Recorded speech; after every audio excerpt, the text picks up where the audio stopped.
Уважаемые коллеги, доброе утро. У меня некое вступительное слово, которое немножко решил развить, ибо мы будем говорить о том, что у нас сегодня стоит в лучевой терапии, какие у нас пути развития и куда мы будем двигаться дальше. Но прежде чем двигаться дальше, нужно понять, где мы есть и откуда мы пришли. Именно этому посвящено мое достаточно короткое вступительное слово, и именно поэтому мы начнем не с того, что есть сегодня, а немножко издалека.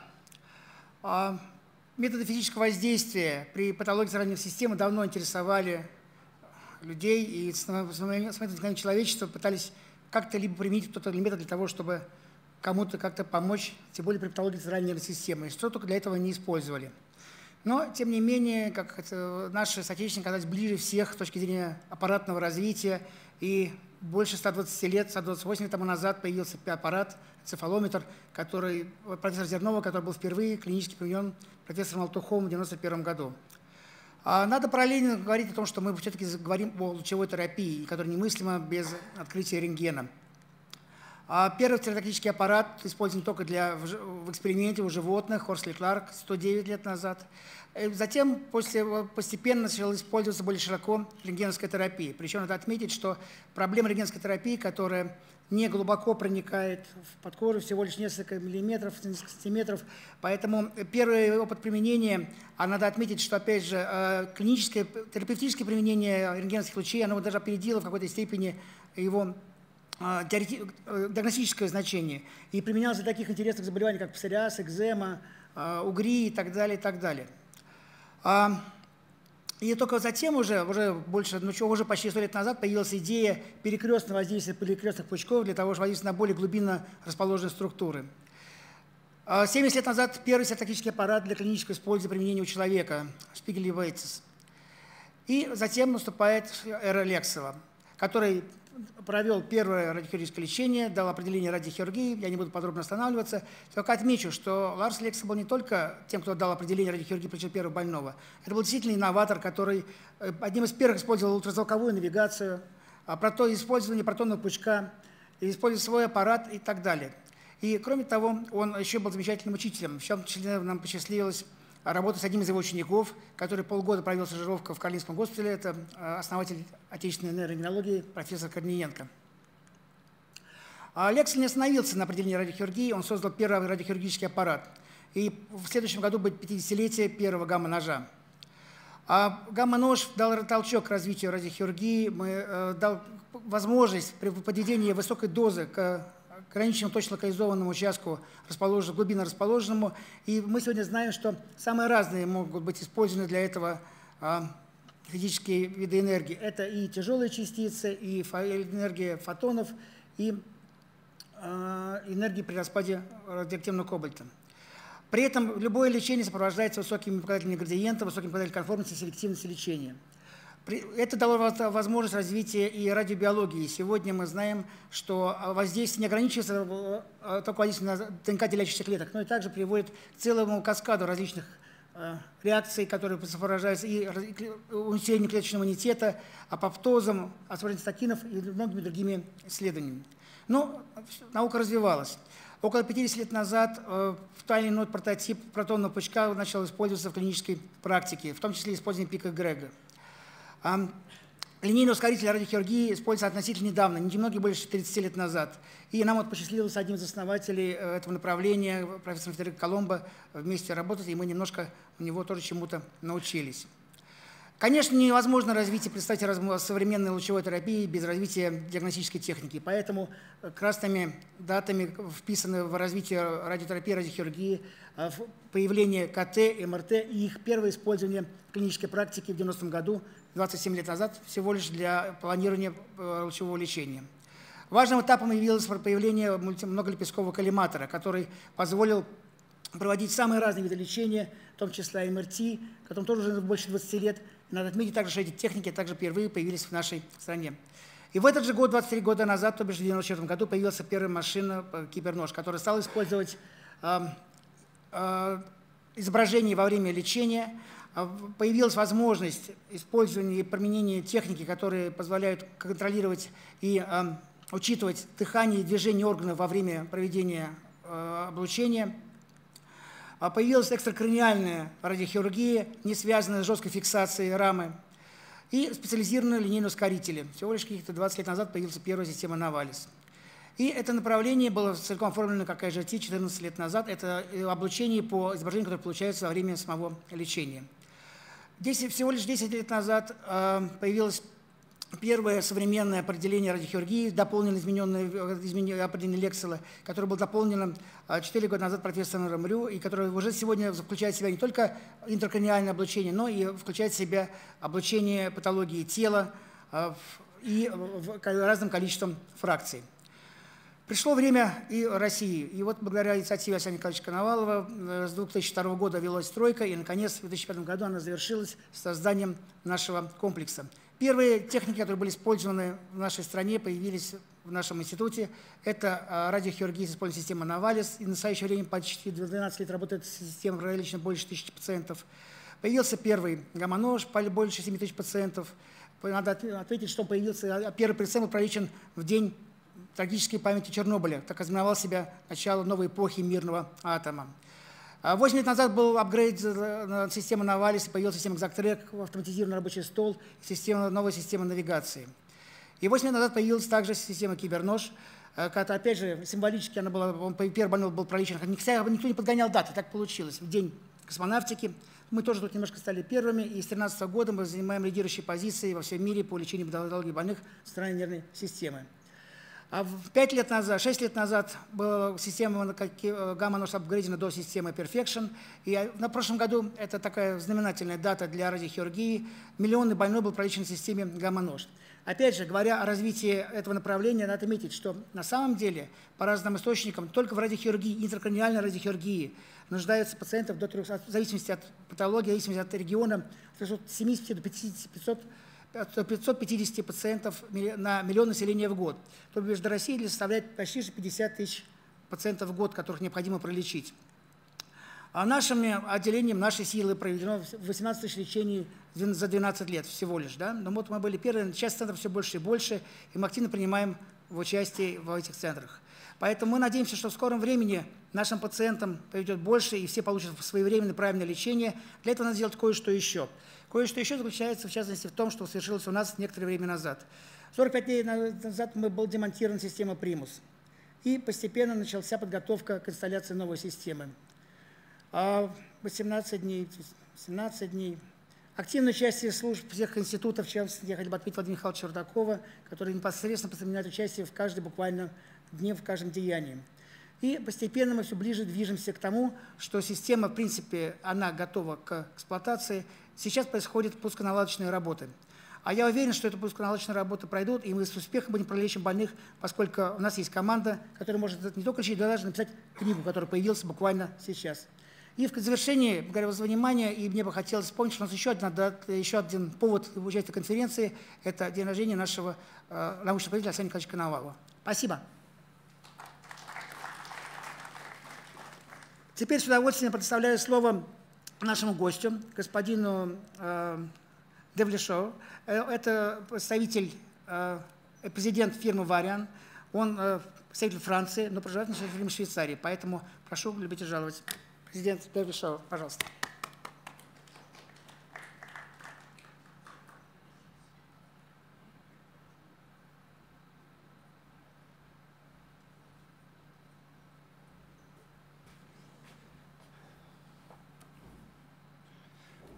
Good morning. Thank you for being here. Thank you for the Bodenko Institute and all the leadership here for this invitation and chance to present to you today. We are obviously very proud as it's a very important moment with our newest TrueBeam system being installed here for treating patients. Very quickly, I'm not going to bother you with a company presentation. That's not the intent. What we want you to know is that we are treating every year above 3 million patients on our systems. whether it is traditional radiotherapy or radiosurgery. Actually, no one delivers more radiosurgery systems in the world than Varian Medical Systems.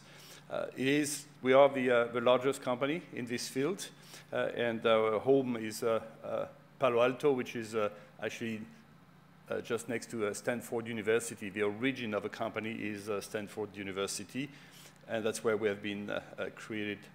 We have a long experience in this world. Our original fathers, the Varian brothers, started the company 70 years ago, just after the war, and worked with Stanford University to create the first linear accelerator. We have a very clear vision. Most of the people at Varian are either physicists or engineers or clinicians specialized in the field of radiotherapy. So everyone has a common mission, the same way you are. We share the same intent, which is to save patients and treat patients from cancer. And this is what is driving our research, our development, and all our commercial efforts. Our major concern is the overall and global cancer burden. As you know, we will expect to see by 2030, 24 million new cancer cases per year. And this is a burden on the whole economy and society. It will have a huge human cost, but also a huge financial cost for companies. And we need to do everything to reduce this. The cost is expected to be $2.5 trillion. So you can see that that has a major impact on the economy, and whatever we can do to reduce this burden is extremely important. Most of the patients in the world do require radiotherapy, whether it is traditional radiotherapy or neurosurgery. So this is what we want to contribute to, helping treating patients efficiently, accurately, and relieving them from cancer. When we look this slide, it's striking. We obviously all hear every morning about war in the newspapers or on the television. Actually, as a cause of death, war is the smallest reason. The largest one is obviously the heart issues, cardiac issues, but the second largest one is cancer. And this is exactly what we are talking about, because this is exponential and developing extremely fast in the world. When we look at which countries are first affected, we can see that this is growing the fastest outside United States and Europe. Here we have the BRIC countries, the famous BRIC countries, or other countries are suffering the most, and that's where most patients will be showing up in the coming years. So that implies, obviously, first for governments to understand in all those countries the need for increasing the capacity in radiotherapy. First, the need for treating cancer, having a cancer plan. And this is something Varian is doing with education programs, market access programs, where we go help governments in Africa, in Middle East, in a number of developing countries to understand that they do need to invest in the treatment of cancer. The investment that the company is making is very clearly targeted. First, we want to deliver high quality and cost-effective systems for treatment. We want to make them not only extremely performing and highly scientifically demonstrated to treat the patients, but also we want to make them extremely simple and automated to use. So we can increase the throughput, we can increase the number of patients that are treated by those systems, and we make it safer by making it simpler. Globally accessible is the third angle we want to tackle, and that means that we want to offer those technologies across the world, even in developing countries, where we provide training, access to those systems through financial programs, and also through the major world organizations such as the World Bank or the United Nations. we have a goal which is meaningful innovation. It is very important not to develop technology just for the sake of developing a new technology. And we have never been trying to sell the newest innovation for the sake of innovation. So our focus is for the time being on delivering intelligent treatment systems, and that's the whole collection of machines that we are offering, the last one being the Halcyon. But for example, also HyperArc, which is a new way of treating in the space, for example, brain tumors and metastasis at the same time. The Professor Luca will very soon present on this subject. The other access for our development is, for example, the knowledge-based oncology, being able to plan the patient's treatment with the most efficient technology based on knowledge is extremely important. So we have been developing in this field the best planning tools, and this is what makes our systems also extremely performant. The data analytics is something that is becoming more and more fashionable, but it is a big word, but it is an important one. It's called big data. Being able to work on a very large number of data, understanding what it means on the large number for one individual patient. But it's also having a better vision of the way our treatments have been delivered in the institutions, and understanding how we are treating those patients, or providing, for example, virtual tumor board, the capacity for different clinicians, operators to look at patients' results, patient imaging, and make decisions based on this information. And last, I'm sure you all heard about the issues around cybersecurity. Obviously, no one would want a radiotherapy department or machine to be hacked by those people, and cybersecurity is one of the areas of development we have. Varian is offering a range of machines, the ProBeam, that is the proton center, the most sold system for proton therapy in the world. You already have one system being soon operational in St. Petersburg, and we expect to have more, but most of the rooms for proton therapy sold in the world have been Varian ProBeam rooms. VitalBeam and TrueBeam, of which TrueBeam STX, just being installed here in Bodenko institution, is the highest hand of our systems, and Halcyon is a new system that is providing the same quality of treatment as all the other systems, but in a much more efficient and operational way.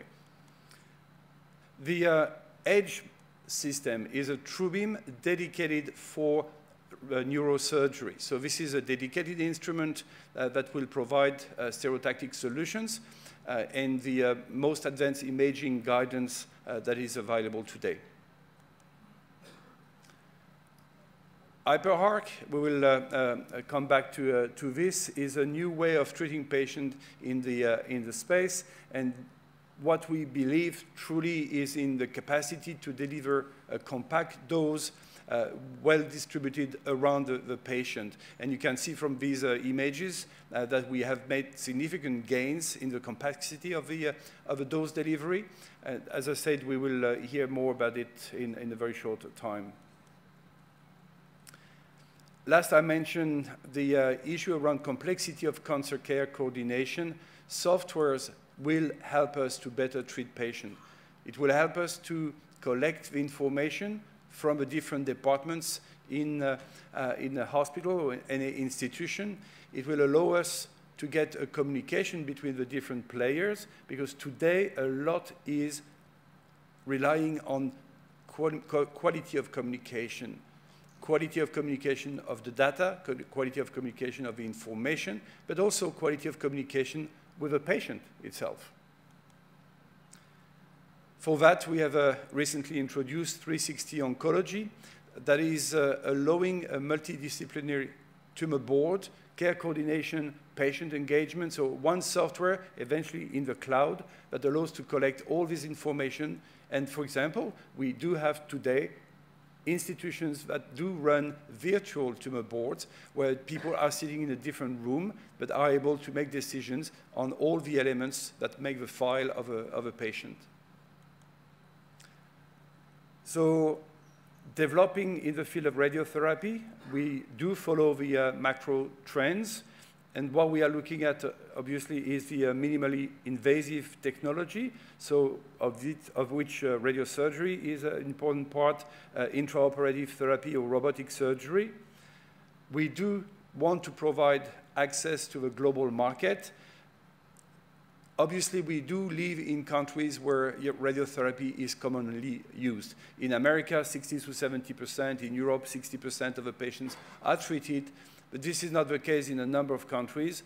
I'm always surprised but happy when we hear that we are installing the first machine in a country in Africa. A number of countries do not have even a single radiotherapy machine today. We just installed one machine in Uganda, that is the only machine. One in Senegal, that's the only machine. How can you treat those patients if you don't have radiotherapy equipment? So this is something that obviously we need to work on all together, not only provide the knowledge and expertise, but also the equipments. Going into these digital frontiers, big data helping you to make decisions will be the future for development of radiotherapy, and obviously going into the personalized medicine is the future that goes into the genomics, targeted therapies, molecular imaging, or patient self-care. This is what we are looking at, extending radiation therapy, going into high-definition radiotherapy. What you do is guided by quality of imaging. Without high-quality, high-definition imaging, you cannot make the right decision and you cannot take the right act. So this is something that obviously we are going into more and more. Looking at the novel drugs and how we can combine radiotherapy and immunotherapy. There are ways to enhance the efficacy of drugs using radiotherapy. This is something that we are looking at. We are looking also at biomarkers. How will the patient react to radiotherapy? How efficient will that be on that patient or that patient? Every patient is different and will react differently because the biology of the tumor is different. So that is something that we need to understand before we can make decisions. Expanding indications. Radiotherapy has many potential ways of being used. I could name one that is being researched, which is in cardiac arrhythmia, where there are ways of improving the quality of life or treating those patients with radiotherapy. The efficacy of radiotherapy requires also to be demonstrated. The pharma world has been working on very large clinical trials for very long. That's the base of all the pharma world publications and demonstration of efficacy of drugs. In the world of radiotherapy, this is very unlikely. There is not yet a practice, a general practice of having large trials, bringing many patients into such a trial and delivering evidence of the efficacy of radiotherapy. So this is something Varian wants to look into. And last, I mentioned that several times already, the increasing the access to radiotherapy is absolutely key. This is the most efficient, cost-effective way of treating patients in the world, and this is something that we want to contribute to by bringing those machines to developing markets. So with no further ado, I just wanted to thank you again for being here this morning, listening at us, and I will let the next speaker talk to you now about the HyperArc technology. Thank you. Thank you so much. Я предоставляю слово профессору Готце. Он представляет Гуманиан Cancer Center из Милана. Тема доклада «Лучевые технологии для лучших результатов. Радиохирургии, цитоптической радиотерапии на ускорителе трубим с использованием техники VMAT». Please. Thank you. Good morning, everybody. It's an honor for me to be here, and I apologize, I cannot really speak Russian, So you have to decide and choose between Italian and my poor English. So having said that, I will try to share with you some of our experience at Humanitas Cancer Center, mostly in the brain, and then if I will have some remaining time, what we are doing out of the brain still in the area of stereotactical treatments. So I'm a physicist, I'm not a clinician, so I apologize if I will be a little bit naive in some of my presentation sections. So about our institute, it's a network of hospitals, mostly concentrated in northern Italy, but we have also a huge treatment center in the deep south in Sicily. And the headquarters are in Milan, where I'm working as a clinical scientist. And in that institute, it is a complicated environment where we have the clinics, the university, and a big network of research laboratories. Relatively to the radiation oncology department, it is, for Italian standards, a rather large institute. We have 5 linear accelerators plus a gamma knife. Normally, the average is between 2 and 3 machines per institute, so it is roughly double. And we treat per year about 2,500 new patients. So again, for the standards, is a medium to a very large size. Of these patients, the very large majority is treated with state-of-the-art advanced volumetric modulated arc therapy, so for both curative and palliative intents. Of these, it is about 20% of the patients, but this is increasing, that are treated with stereotactical approach, either in the brain or in the body. And for the brain, it is about 12% of the total number of patients. So concerning the machines, it is a whole variant infrastructure. We still have 2 relatively old machines that will be replaced during 2018 with probably a new TrueBeam and an Alcyon machine. And we have 2 TrueBeams and an Edge device available for the treatments. So these are the numbers that I have just presented you. Sorry, I was looking to the wrong slide. The workload is mostly concentrated on the TrueBeam machines because of the age and the poor equipment of the 2 previous machines. So it is a very intensive operation activity on these high-end quality devices. So coming a bit more to the clinics, what we are doing in the brain. Well, I'm limiting just to our radiosurgery program, and of course, there are very large set of evidence articles in literature demonstrating the role of radiosurgery in the brain for limited disease or also for a large number of lesions. And there is a debate, and I will tell you something about the larger lesions, what are our programs.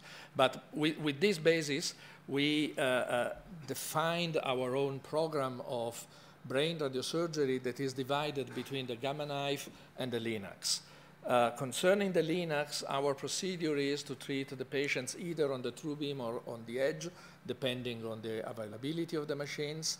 And the most advanced state of the art today for us is treating on the Edge with thermoplastic masks as immobilization system, so no fixed frames, but supported by optical and infrared positioning verification systems like the OSMS that essentially creates surfaces of reflection from the patient and from landmarks and can determine in 3 dimensions the appropriate positioning of the patient, and that can be then corrected with 6 degrees of freedom couches. So the positioning, in our belief, is as accurate or with the same potential of accuracy as the frame-based systems. And the masks are special masks, very tight and very compact, but open in the face, so for the patients are not particularly aggressive. So, of course, treatment of brain metastases, I have not to teach you anything. You are the leaders, so you know perfectly what are the type of effects and treatments and results after few months when you do your own follow-up. What I want to make evident and stress a bit here is our approach to the treatments. For 1 to 3 lesions, when the size is small and when there are no those limiting constraints from the organs at risk because of proximity, we aim to deliver 24 grays in a single fraction. Then we have all a risk-adapted fractionation and prescription scheme, but that is our ideal aim. And we started, but we are progressively abandoning this, we started from treatments using multiple isocenters in order to be really focused on the single individual lesion and to use as many arcs as needed. So for example, this is a relatively old technique with 3 isocenters, 6 non-coplanar arcs, that means 2 arcs per lesion essentially, and the beams that we decided to use are the flattening filter-free for all these patients because of dose rate and timing issues.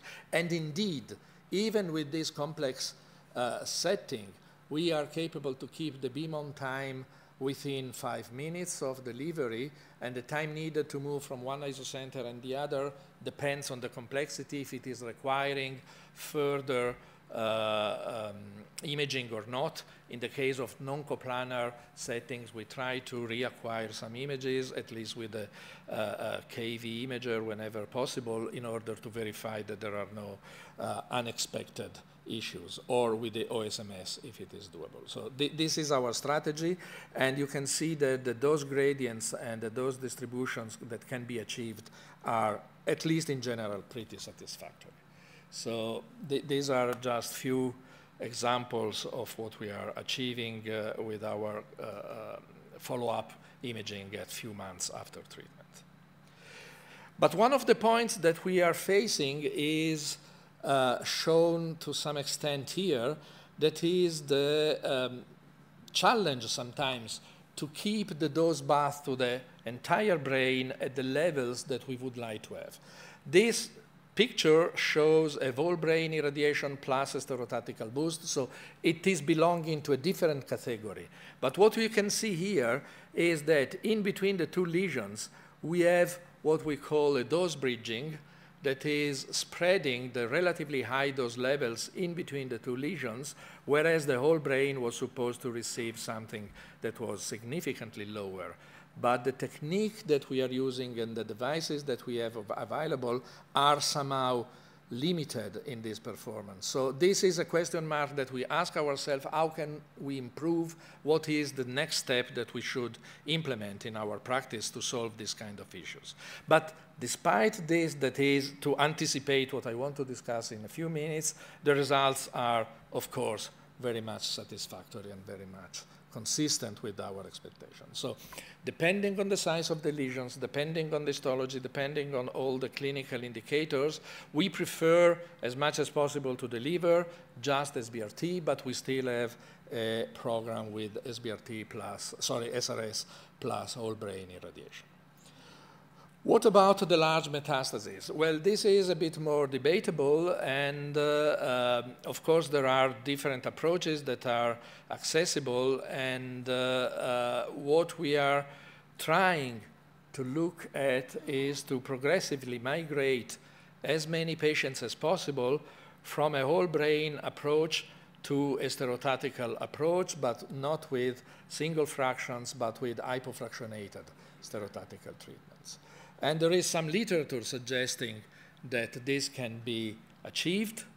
We could, of course, spare better the normal brain tissue and deliver more aggressive dose levels to those large metastases. That is the background, and we started some retrospective evaluation of our cohorts, and we started a series of publications dividing per type of primary histology, and the results are essentially encouraging.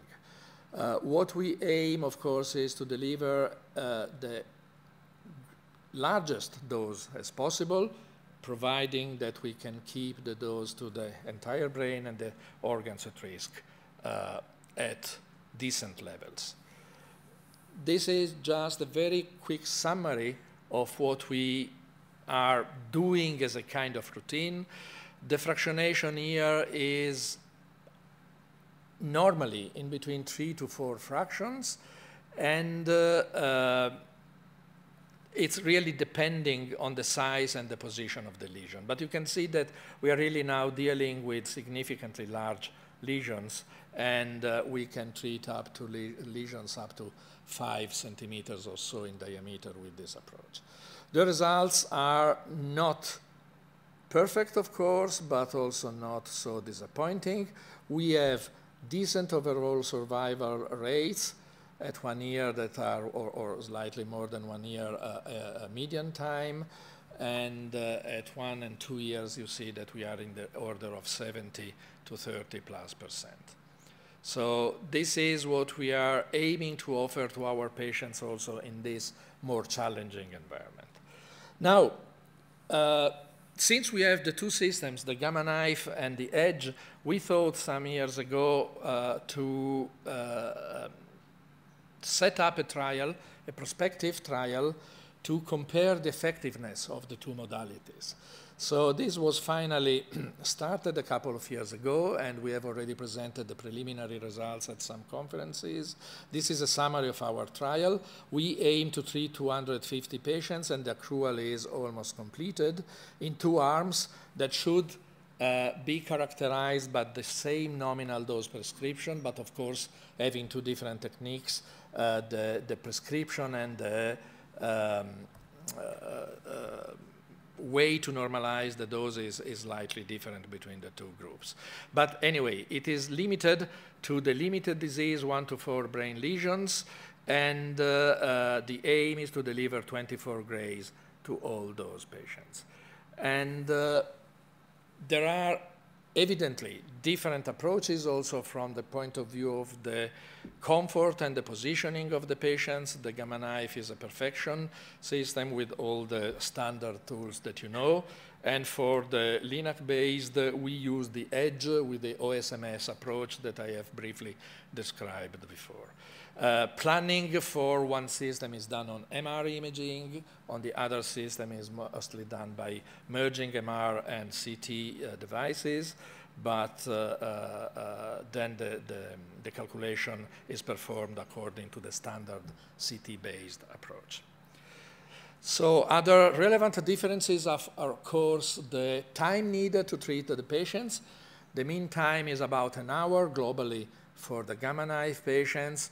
And this is, of course, a bit biased. This is the beam on time for the Edge, that is 2 minutes. The time fraction for the Edge patients is in the order of 15 minutes or so. So it is a factor 3 to 4 faster with the Linac than with the Gamma Knife.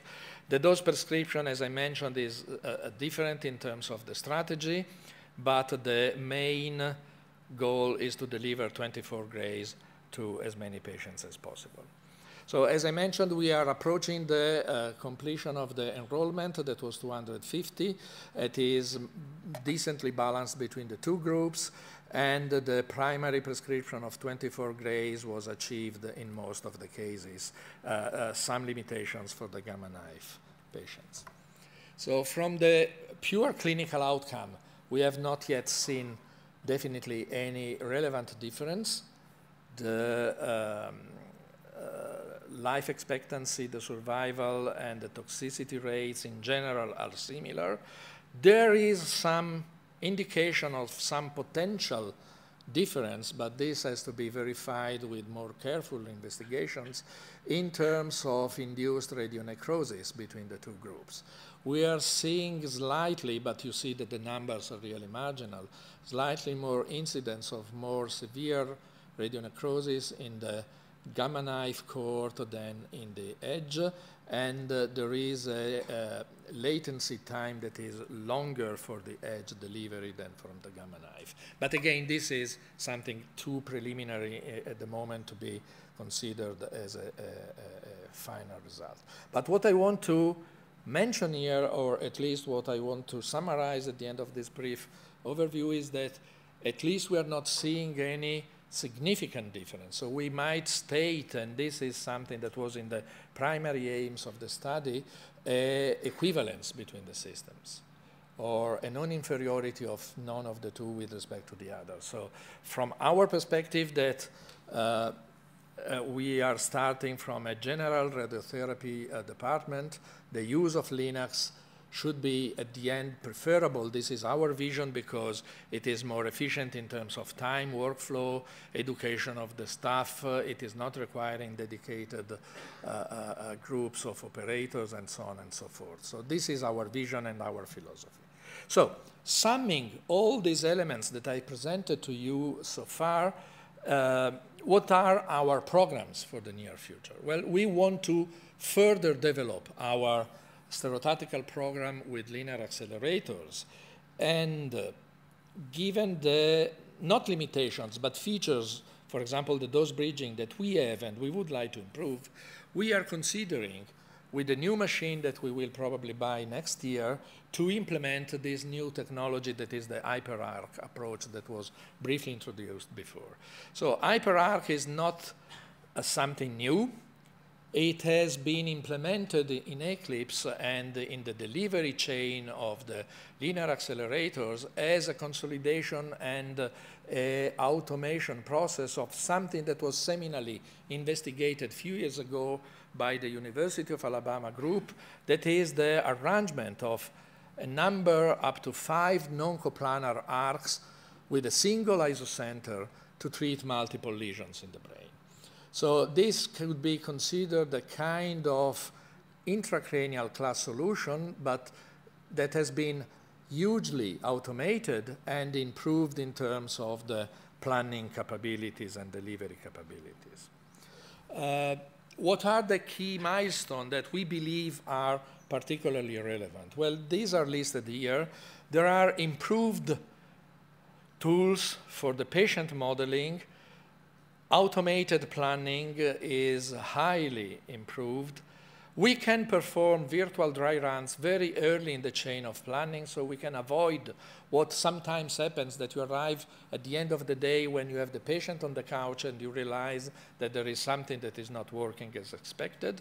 And there are significantly improved devices for the optimization to fix and to solve some of the items that I mentioned before. So concerning few of these aspects that we believe are particularly appealing for us. First of all, with this new HyperArc engine, we can prescribe as many different dose levels as we want to each of the lesions. So each lesion can be prescribed independently from the others. And also we can define how many arcs we want to use within the class solution. Of course, the class solution cannot be modified, but we have the freedom to decide if we want only unilateral arcs or not, and some collimator settings refinement are available. So these are tools that we believe are highly simplifying the beginning of the chain of the planning. Then there are some additional features that are coming very early, as I mentioned, and this is the collision-free detection setting. So we had a very rare case, but it is not zero in the statistics, where, as I mentioned, at the end of the day, during the pre-treatment QA, we realized that there is a risk of collision, and we have to go back and rethink what to do. The system, unfortunately, this video is not running. We tried before, but the system, once you have the CT of the patient and the dose prescription loaded in the computer, allows you to run a virtual dry run or a virtual delivery of the treatment, and you can verify with very easy facilitated color coding and mapping what happens during the entire supposed delivery. So you can see exactly where the machine is with respect to the patient, and with colors, what are the distances and what are the risks of collisions between the patient and the machine. And you can take your strategy and adaptation of the strategy very early before even doing any real planning activity. This can save a lot of time. Then, really looking at the planning, there are features that, in our opinion, are convincing and are motivating us to go in this direction. Just few of them. I mentioned that we can have different dose prescriptions per each target, or eventually we could have the same dose prescription. Whatever is the case. What is challenging in normal planning, I don't know your experience, but at least for us it's challenging, is to achieve a very good and satisfactory coverage of all the lesions simultaneously during the single planning phase. It is sometimes easier to have few of the lesions well covered, but others are more complicated. Now this is automated in the planning with a dedicated piece of software that is enforcing the priorities and the weighting of each of the lesions in order to achieve the dose coverage that you have defined at the beginning of the planning.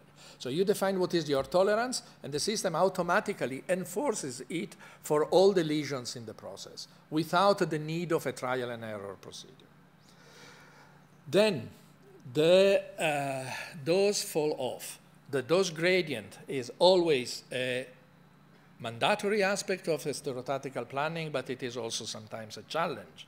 So there are engines derived from the UAB experience that are aiming to make the dose more compact, to improve the dose fall-off, and to reduce that dose bridging that was disturbing us in the slide that I showed you before.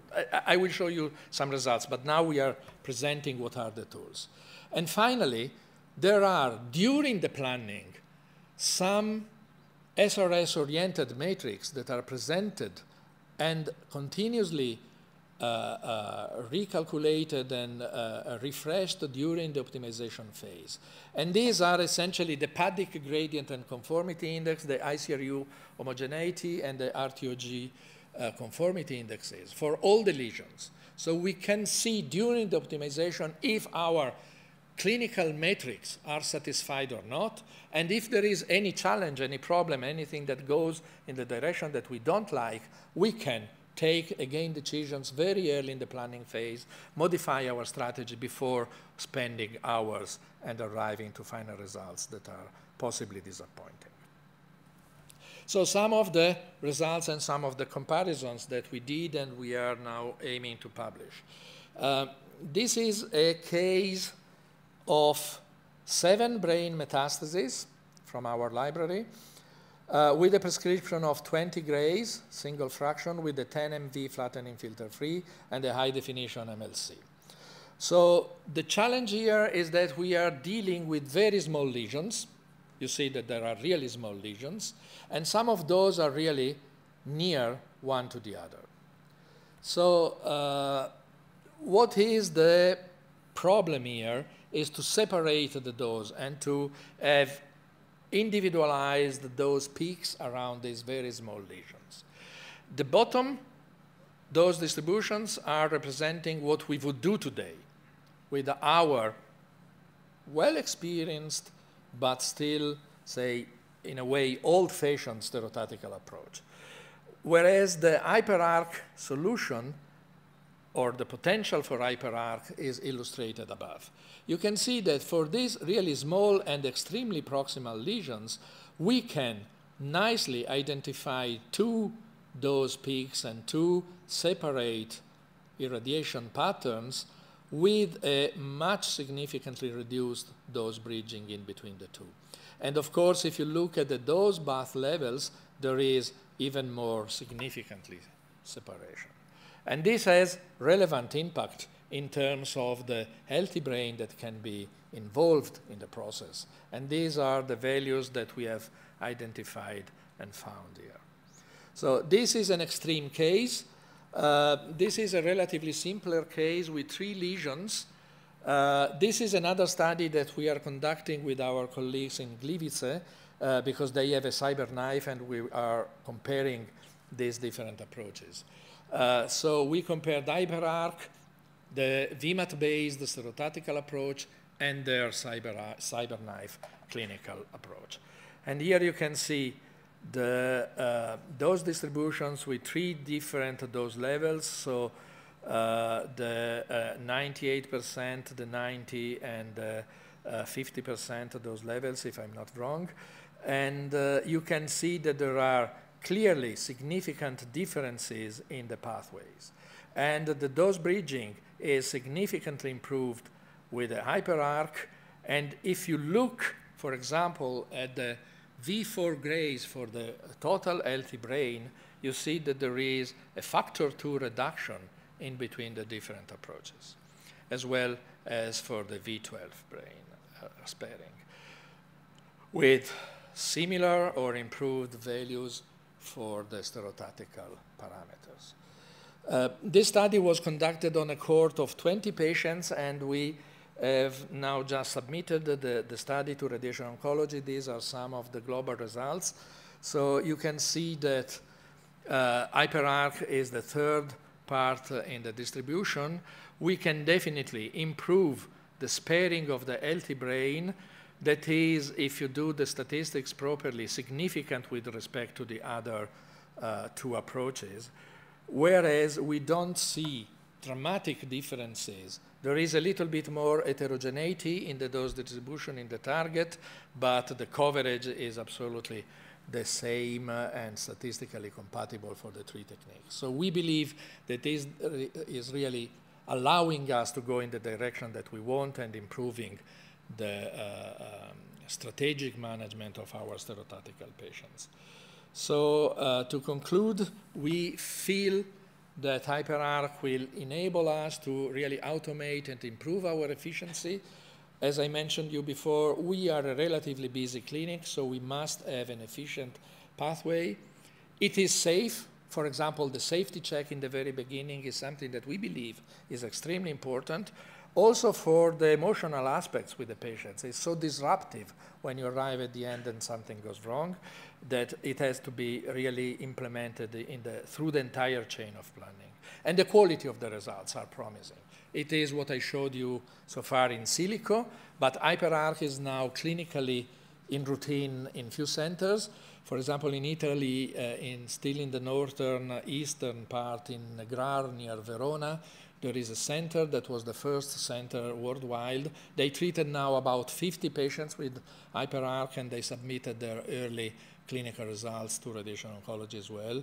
And they presented at a recent Onco Summit from Varian, and they are very happy. They treated up to 20 lesions in a single patient in a single fraction with hyperarc. We don't believe that we will go in that direction, but it is something that will be very much efficient for our limited disease patients. Glasgow in the UK is also starting their clinical program, and there are a few centers in the US. So it is a community that is starting. It is a new approach based on well-consolidated techniques, and we believe it will have a brilliant future.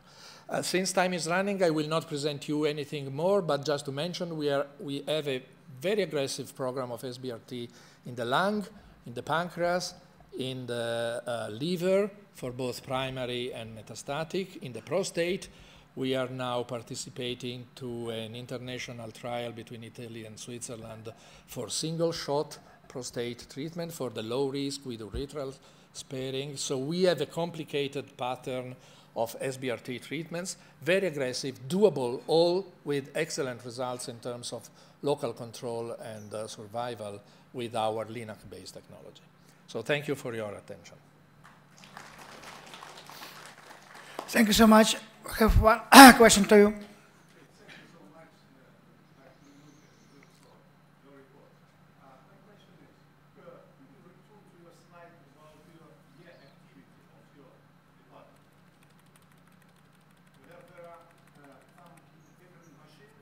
Yep. And we have seen a year you perform 2,500.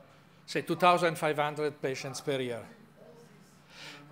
Yes, indeed, we are essentially using 3.5 machines. These 3 machines are fully used. The unique and the DHX are marginally used. Particularly the DHX, which has no particular capabilities in terms of treatment. There is no VMAT available there, so we are not using that machine so intensively. And for the unique, since it has limited imaging, it is mostly for the simpler palliative cases. So all the high-end treatments are concentrated on the tree. Does it mean that in each machine you can perform about 800 cases a year? Yep. Right? And what is the activity of TrueBeam, which is similar to our new machine? How many cases a year we can treat using the TrueBeam, which is now in our institute? Well, it's a very challenging question because it depends on the fractionation and on the time slots that you decide to have per day and the length of the day. So with an 8 to 10 hours working shift per day and with a time slot of 4 patients an hour, you can treat a base of 4 times 10-ish. So 40 to 50 patients per day is a basis. 50 patients per day. That can be easily achieved.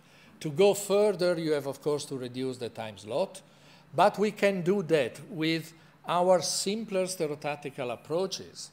We can go down in the range of 10 to 12 minutes. So you see that there is a complexity factor that has to be considered. Imaging is another factor. If you do con-beam CT for every patient, or if you do maybe simpler planar imaging, then you can retune and refine-tune the numbers. But Some words again about hyperarc. yep. It is a new version of variant machine, and is it more effective concerning the number of cases? Yeah. Well, Treatment? HyperArc works with the Eclipse and the connected software versions 15.5 and newer. So that means the current version. So I don't know what you have at the moment as versions, but it has to be the newest. But Sergey says, yes, you have it. So it is possibly doable today. It is a licensed object, so probably you have to buy it. I don't want to discuss these kind of things. In terms of number of patients, it is really improving a lot because the delivery is fully automated.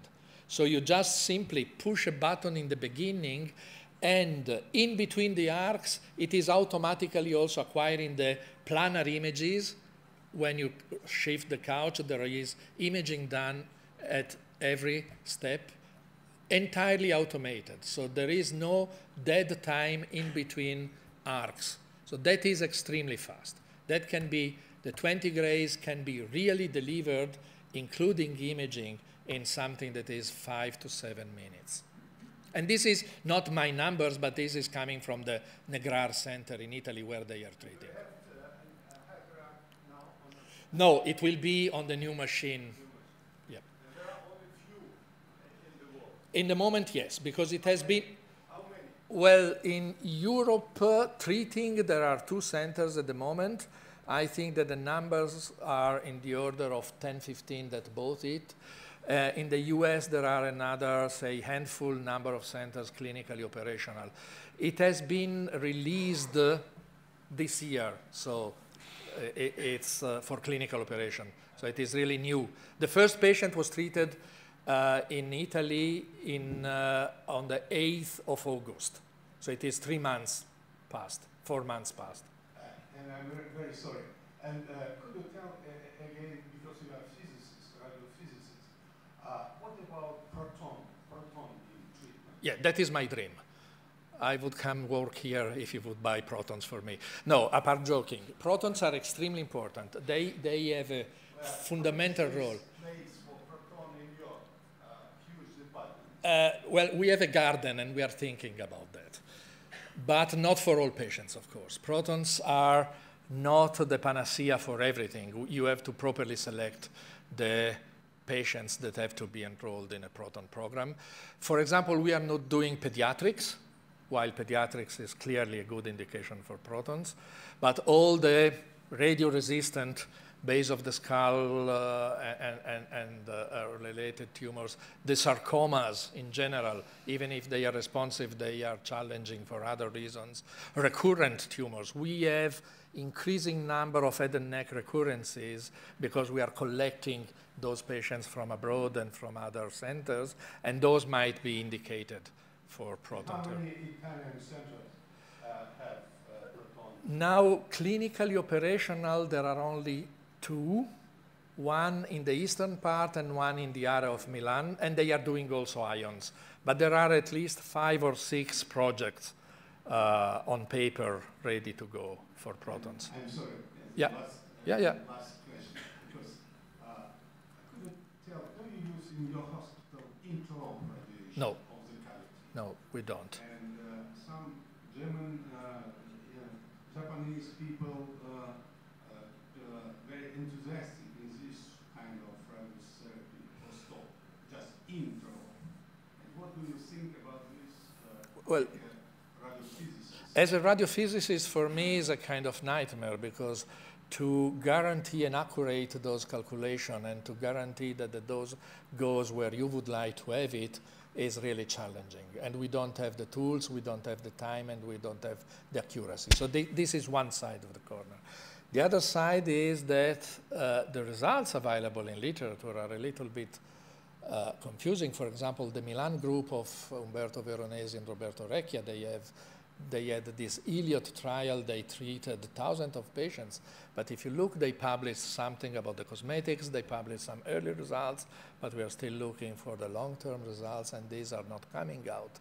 So I have some doubts. There are a few centers in Switzerland. I'm coming as a professional activity from Switzerland that are doing this, but with very limited numbers also themselves. And so I am skeptical about that. Thank you so much. Thank you. I'm sorry because I have many questions. No, welcome. Next week, I would like to inform you, we are waiting for visitors of our Minister of Health, and we have to make decision. What is the next future decision about our radiological radiosurgical centers? That's why we have many questions to you. Thank you. Thank you. Okay. Thanks so much. Я представлю себя.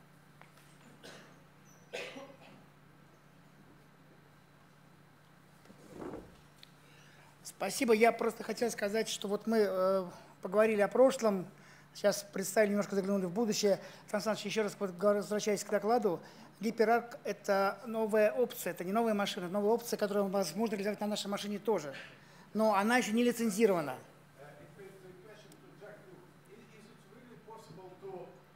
Transform R2 into hyperarc. Yes, HyperArc. Really? Yeah, HyperArc. Is it possible? Yes, it is possible. HyperArc is a software package. I see. And how it much will, is it? I don't have a price yet, but come we discuss. I don't have the exact information. It will be an upgrade to your current TrueBeam STX, and it will be also delivered with the Edge. So both systems that are at the top of the end for our radio surgery operations will be available with HyperArc.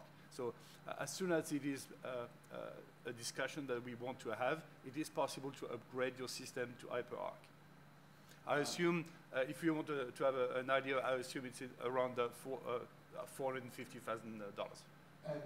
Could you repeat, please, how many HyperArc versions there are in the world now? Okay, today in the world, we have in treating patients in Europe, we have 2 centers, without about 10 centers that ordered and that we need to in the whole world? In Europe.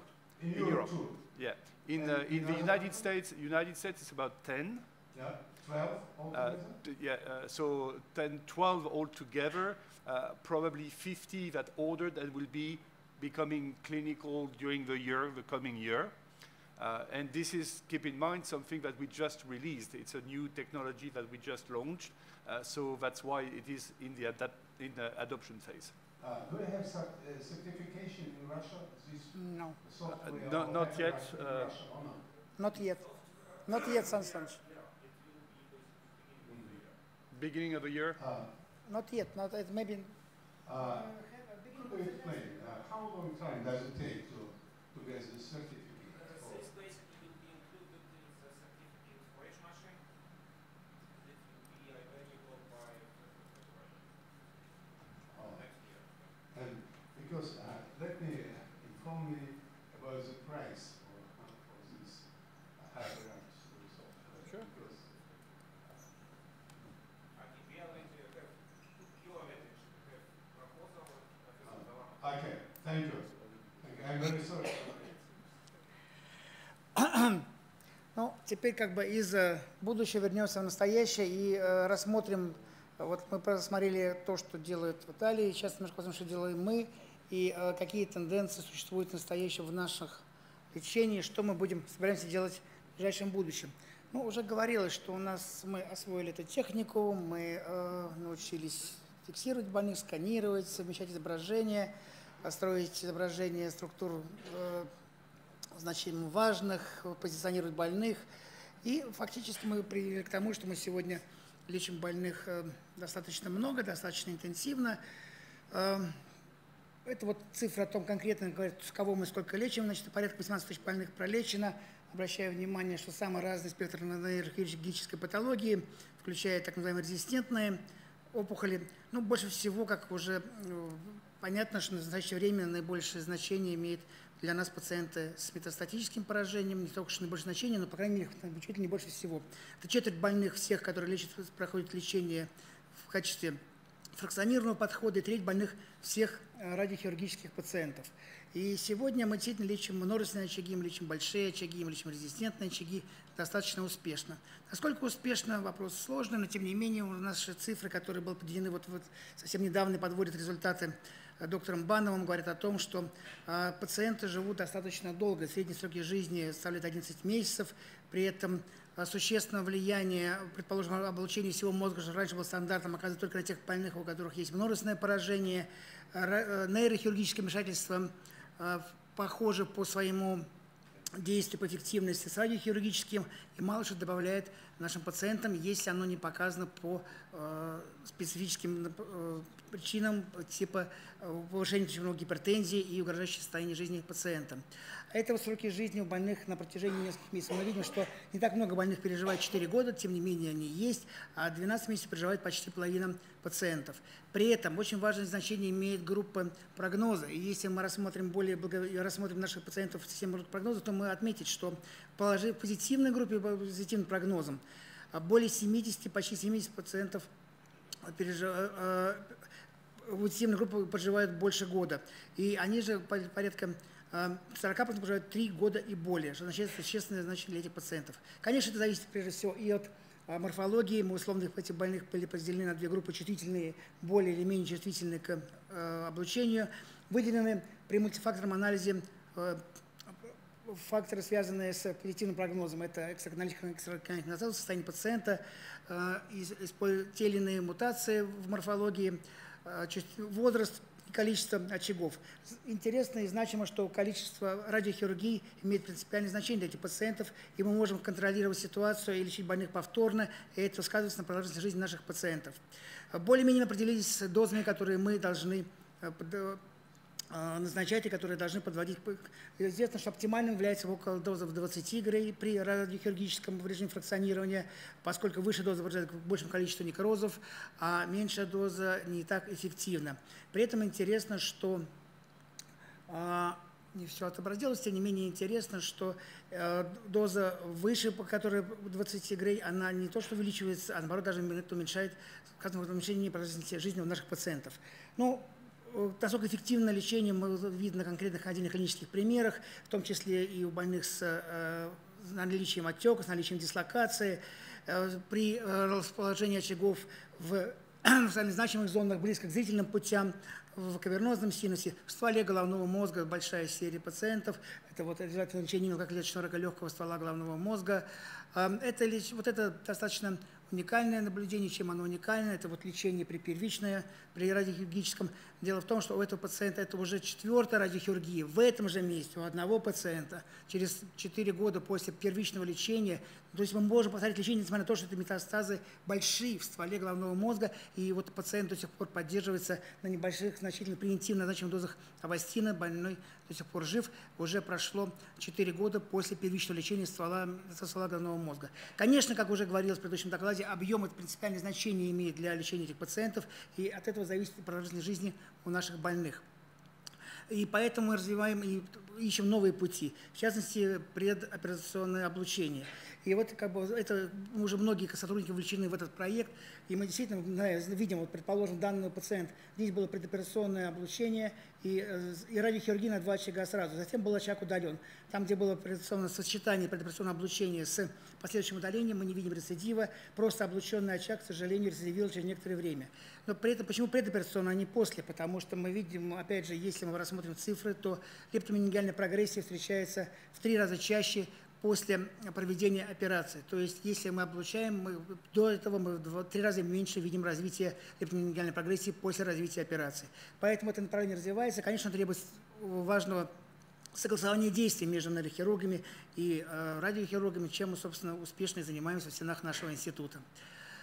Другой подход, который важен и который значим для наших пациентов, это поиск других схем фракционирования. Об этом тоже говорили в предыдущем докладе, в частности, гипофракционирование, который сегодня один из любимых, скажем так, инструментов, поскольку он позволяет добиваться максимального сочетания эффективности и безопасности лечения. Это вот лечение больших метастазов, в том числе множественных, показано, в том числе, опять же, при расположении очагов в социально значимых зонах, в области хиазмы, зрительных путей. Подчеркиваю, что это не только уменьшение очага, но и улучшение зрительных функций у этих пациентов.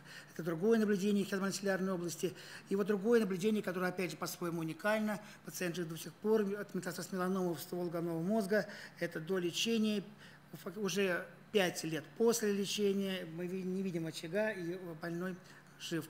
Это лечение, то, что мы выходим за рамки нейрохирургии, это поражение глаз метастазами с обеих сторон. И опять же отмечаем не только регресс опухоли, но и улучшение зрительных функций. Вместе с натальцатином, вместе с ее сотрудницами этих больных курируем и получаем хорошие результаты. Это метастазы в основании черепа, подчеркиваю, режим гипофракционирования на подчас очень больших очагах, порядка 100 кубиков в основании черепа, достаточно, и данные больные хорошо переносят данное лечение. В частности, как это пациент с метастазом резистентным к обычному направлению светлоклеточного рака легкого до и после гипофракционированного лечения с регрессом, имеющийся выраженный застойных явлений и состояния глазного яблока. Очень важно, что, конечно, мы не только занимаемся лечением лучевым, но и сочетание с другими современными методами лечения, таргетной химиотерапии. И за этим будущее, и мы видим в том, что, надеемся, тоже позволит улучшить результаты и в целом, и в частности у больных с большими метастазами, поскольку современные исследования современных мутаций и применение таргетной терапии, безусловно, позитивно сказываются на этих пациентов, и за этим, конечно, ближайшие перспективы на них складываем. Но хотелось бы отметить, что получено с точки зрения радиохирургии расширяет показания не только в количестве очагов, не только в их объеме, но и в состоянии пациентов. И на сегодняшний день можно считать, что радиохирургия является выбором, в том числе и больных с низким и плохим качеством жизни, поскольку позволяет увеличить и улучшить это качество жизни и улучшить и увеличить продолжительность. Короткое наблюдение, больная с 57 лет, с 19 очагов при первичном обращении, это было 4 года назад. По всем критериям, которые существуют, по анализу, ей оставалось жить буквально 3 месяца. Мы взялись, тем не менее, за это лечение. В итоге больная была пролечена раз, была пролечена радиохирургически 2, было пролечено гипофракционирование, посмотрите, какие очаги были вокруг желудочковой системы. И потом пролечена 3-я радиохирургия с множественными очагами, 4-я радиохирургия, облучение всего головного мозга, предоперационное облучение. Больная, к сожалению, погибла, но прожила вместо отложенных, отпущенных по всяким шкалам 4 месяца, прожила больше 4 лет.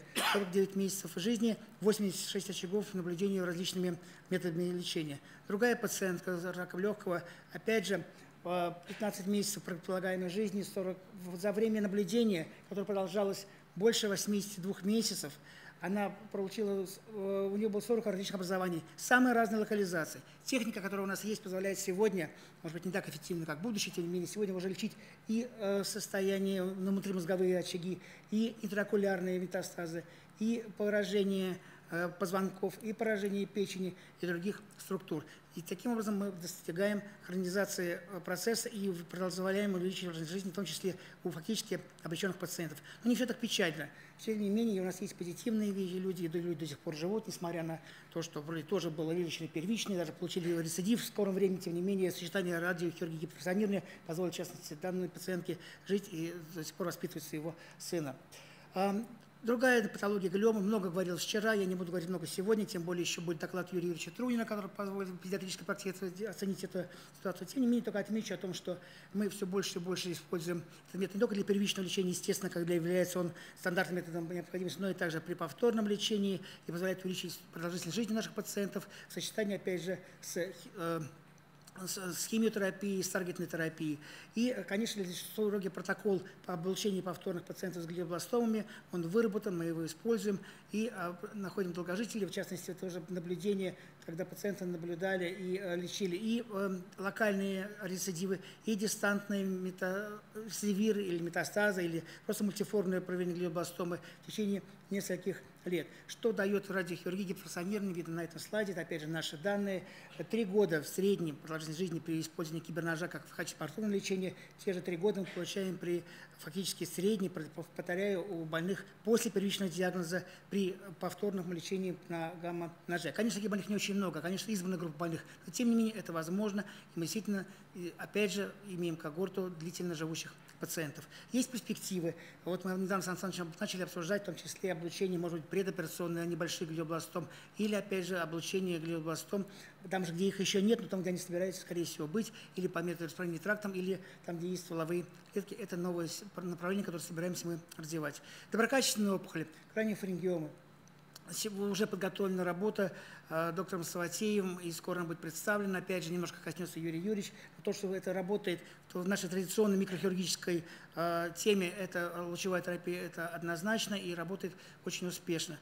Конечно, мы не собираемся отнимать хлеб у хирургов и, в частности, пропагандировать лучевую терапию все больные с менингиомами. Тем не менее, у пожилых больных, у больных с глубинно расположенными менингиомами, с большой распространенностью, лучевая терапия методом выбора. Конечно, когда мы видим такое образование со смещением, с давлением, угрожающей жизни пациента, конечно, его нужно удалять, по крайней мере, частично или лучше целиком, но это приводит часто, в том числе и к инвалидизации пациентов, которые сегодня мы стремимся избегать. Цифры проведения лучевой терапии, радиохирургии у больных с менингиомами, они позволяют на это надеяться, что мы можем действительно принести значительно лучшее качество жизни у этих пациентов. Тем более касается глубинно расположенных опухолей, в частности опухоли кавернозного синуса, где радикальное удаление почти наверняка чревато теми или иными осложнениями.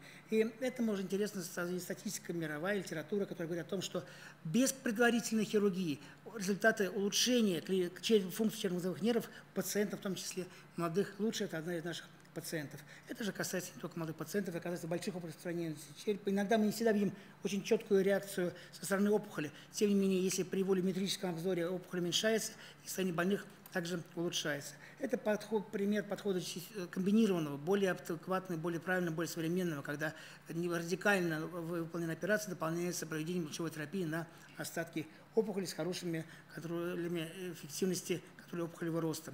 Те опухоли, которые нельзя удалить, не причиняя вред пациенту, опухоли зрительного нерва. И опять же, кроме уменьшения опухоли, мы видим значительное улучшение зрительных функций, которые выявлены нашими офтальмологами уже к концу проведения курса лучевой терапии. Но это исключительные случаи огромного менингиома, более 1000 кубиков, опять же, леченного в гипофункционированном режиме. То же самое касается и вестибулярной шваномы. Опять же, мы знаем, что не все готовы к тому, что действительно это лечение может быть сегодня заменить микрохирургический подход. Тем не менее, возможно лечение больших неврином, возможно лечение неврином при сдавлении ствола головного мозга. При этом считается, и мировая практика показывает, что в настоящее время предпочтение хирургии дается у молодых пациентов, у которых доминирует клиника больших опухолей с воздействием на ствол головного мозга, с гипертензией и проявлением атаксии. Почему это лучше? Потому что поражение черепно-мозговых нервов документировано значимо меньше при использовании радиохирургического подхода, тем более при ретроcanaliculярных опухолях. И более это позволяет в большинстве случаев более длительно сохранять слух у этих пациентов. И наши результаты, опубликованные доктором Золотовым достаточно уже давно, показывают, подтверждают мировую тенденцию о том, что в большинстве случаев эти образования можно эффективно лечить, контролировать и сохранять функцию черепно-мозговых нервов. Есть риск небольшой злокачественных опухолей развития, но надо отметить, что проведение английских исследований, в частности, показало о том, что риск этот не превышает заболеваемость у населения. Другие наблюдения, другие редкие опухоли, которые иногда мы видим, очень большие. Повторная радиохирургия не привела к результату удаления опухоли или хардомы, результат после ее удаления. Аденома гипофиза мы не так часто лечим, у нас замечательная трансфеноидальная хирургия. Тем не менее, при осадках опухоли, при сохранении биохимической активности мы эффективно можем помогать этим пациентам тоже. И когда опухоль невозможно удалить, опять же, при гигантских аденомах гипофиза. Бароганглиома мы становится метод лечения гипофункциональной радиохирургии методом выбора у этих пациентов на сегодняшний день, и также мы готовим работу по этому направлению. Мальформация при невозможности удаления или эндоваскулярного подхода проведена работа в институте, которая показала эффективность этого метода, причем она более выше, чем если не подводить предварительно эмболизации у этих пациентов. А при этом аппараты, которые мы использовали, это и Гамма, Ноша, Кибер, Ноша, Навалис, они, в принципе, показывают равноценные результаты, порядка 80-90% глубины распознанных информации аблятерируется после проведения лечения. Спинальная хирургия, значительно расширились показания проведения облучения при спинальной патологии. Причем сегодня мы облучаем пациентов, у которых есть в том числе и компрессия, и проводим радиохирургию, компрессию спинного мозга со стороны, предположим, метастазов, потому что происходит так называемое явление радиохирургической декомпрессии, описанное РЮ. Поэтому это один из примеров, когда компрессионное было пролечено сдавление мозга с следующим регрессом симптоматики и регрессом опухоли. И это же мы лечим достаточно смело сегодня в радиохирургическом режиме интрамедулярные метастазы, и при этом на все наши порядка 300 пациентов прослеженных только один очаг реального миелита. Это же касается доброкачественных опухолей, не так много этих пациентов, но тем не менее эти наблюдения отдельные у нас также есть. Ну и опять же, такое редкое наблюдение, красивое лечение пластической эпендимомы с стандартным подходом гипофракционирования. Не так много больных у нас функциональных, в основном это больные с тригеминальной невралгией, но в то же время тенденция в мире о том, что и многие пациенты, в частности и при эпилепсии, выполняется коллозотомия с помощью радиохирургического подхода. В основном у нас наша серия относительно небольшая, это больные с гематомами головного мозга. А лечение тригеминальной невралгии стало обыденным, опять же, конечно, при невозможности или не подведении микроваскулярной декомпрессии или ее неэффективности. Первые больные появились у нас в лечении по поводу паркинсонизма, успешное лечение. Не буду задерживать ваше внимание на этом наблюдении, оно достаточно эффективно. Ну и что мы делаем дальше, куда мы движемся? Понятно, что мы всегда движемся на 3 наших столбах. Один из столбов является техника, о которой уже говорила. Вторая – это визуализация, это непосредственно влияние нейрорентгенологии. Ну и то, что мы собираемся заниматься дальше, это использование навигации и новых методов визуализации также. И какие новые болезни мы можем также лечить? Ну вот, в частности, обсуждается широко использование стереотактических современных линейных ускорителей для лечения болевых синдромов и, в частности, проведение ДРС-операции с помощью линейного ускорителя. Ретинобластома, не так много этих пациентов, но редкая тяжелая патология, которую мы уже успешно лечим. При неэффективности стандартных комбинированных подходов мы, тем не менее, добиваемся очень локально лечим и воздействуем на эти, помогаем спасти жизнь, зрение этим пациентам, не приводя к дальнейшим другим изменениям. Говорилось о том, что необходимость более широкого использования современных средств нейровизуализации, и мы над этим работаем вместе с Игорем Николаевичем, и используя в том числе данные трактографии, данные позитронной эмиссионной томографии при планировании, тем более повторного лечения. Пытаемся модифицировать ответ на наше лечение и вместе с химиотерапией, с использованием таргетной терапии. Вы услышали вчера замечательную лекцию по этому вопросу. Действительно, это за этим будущее перспектива комбинированного подхода к лечению злокачественных глиом.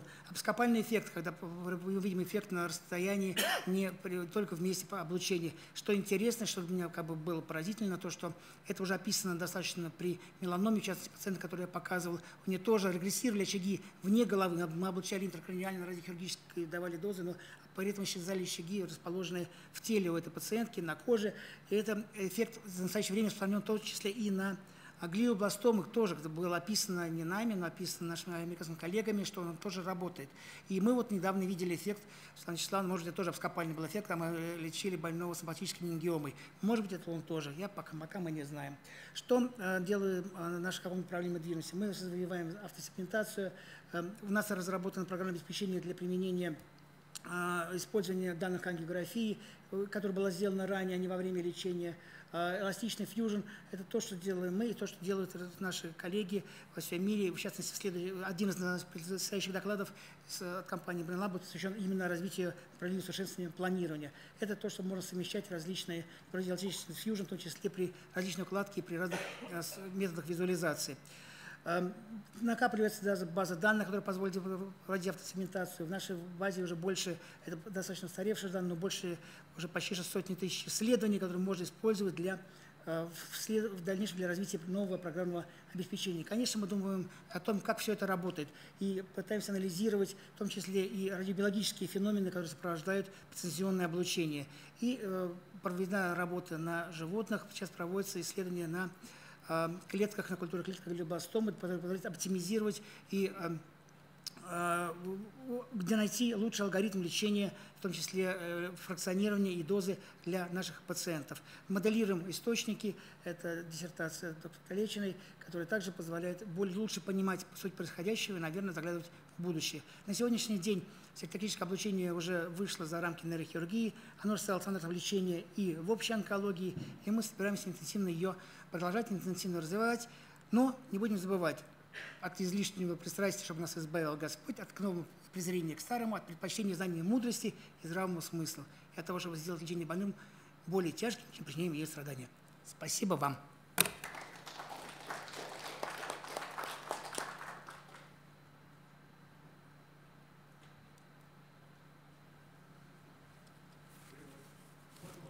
Да, Сан Саныч. Потрясающе, вы так быстро говорите, но у вас столько было замечательных идей. Одна из них касательно того эффекта, который вы наблюдали при отключении интеркраниальных меланом и таяние Абскопал эффект.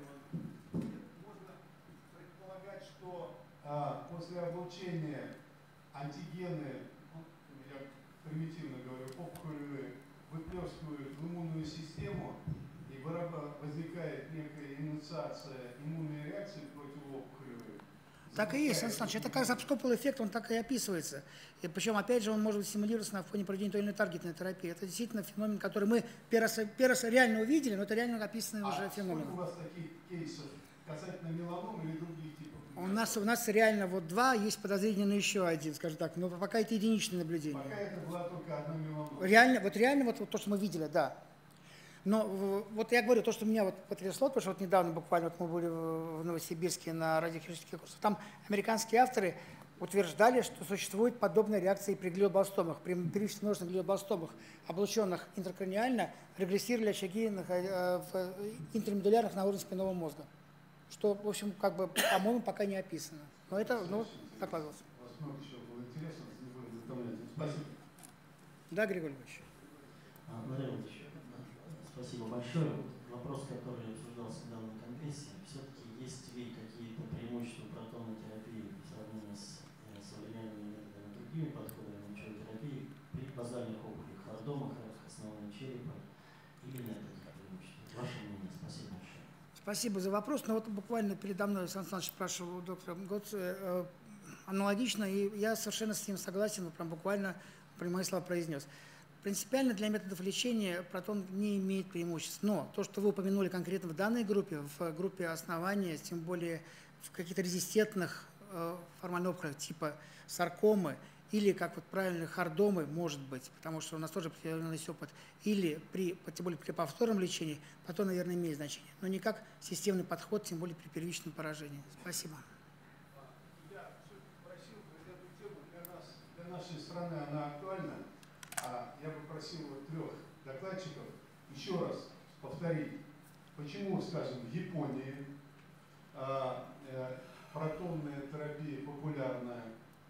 По-моему, в Швеции, в Лунде, они были одни из первых, кто использовал ее.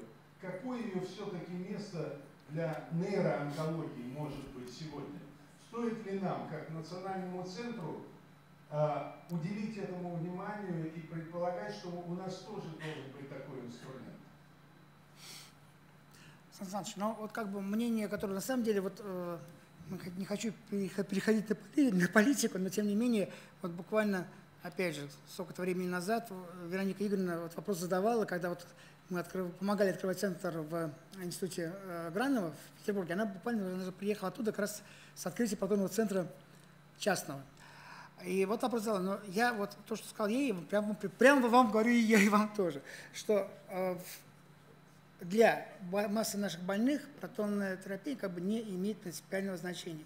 В отдельных наблюдениях, а тем более, если мы будем сопоставлять эффект цена-качество, то, что сейчас принято и модно и правильно делать. Конечно, как дополнительный инструмент, где-то в загашнике для отдельной группы больных с резистентными, типа опухолями оснований, как саркомы, хардомы, которые не среагировали на традиционное стандартное облучение, наверное, это имеет значение. Но вот как ходящий рабочий готовый инструмент.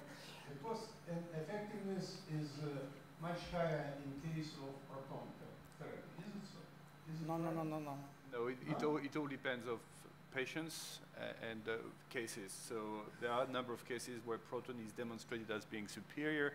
There are lots of other cases where it is not, and the high-level traditional radiotherapy is as efficient or more efficient. Сан Саныч, а то, что я видел клинические работы, да, это фактически только несколько работ, посвященных хардомам, которые реально показали возможность, опять же, мы смотрим по физическим данным или по клиническим результатам, это только получено в ряде пациентов с хардомами. А формат этой машины, которая... Сейчас все немножко меняется. Сейчас протонные ускорители, они, конечно, намного миниатюрнее. Они сейчас вот есть как бы, когда они действительно занимают относительно немного места. То есть в отношении... Ну, скажем, наш каньон может разместиться? Нет. Но фактически... How big is this machine for proton therapy? Comparing with any linear, like Turbima?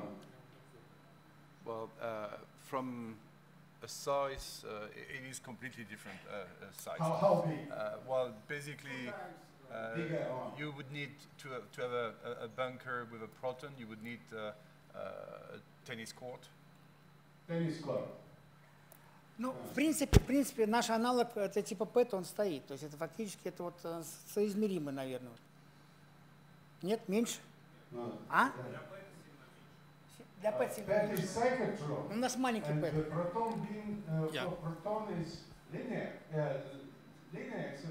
No, it's a cyclotron. It's also cyclotron. Yes, with a short transport line, and then you have the gantry room. But nevertheless, the size of the instruments is big and neat, and it needs like a tennis court. Yeah, because the cyclotron is a superconducting cyclotron, so it is a very compact device. If you have a single room or a double room facility, the transport lines can be very short, and then the gantry is the biggest component. But altogether is of the order of a tennis court. Okay, thank you. It's clear now. Thank you. Спасибо. Тогда я позволю себе перейти дальше к программе. Следующий доклад сотрудника нашего отделения Юрия Юрьевича Трунина будет посвящен использованию лучевой терапии в педиатрической нейрохирургической практике. Пожалуйста, Юрий Юрьевич.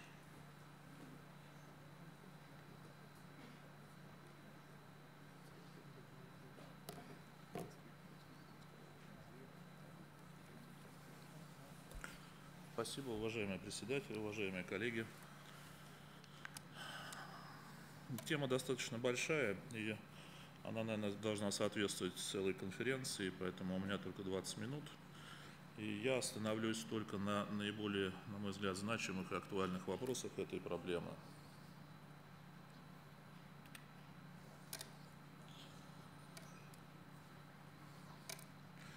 По данным статистических исследований, в Америке частота выявления опухолей мозга составляет 3 случая на 100 тысяч населения или 3 тысячи случаев в год.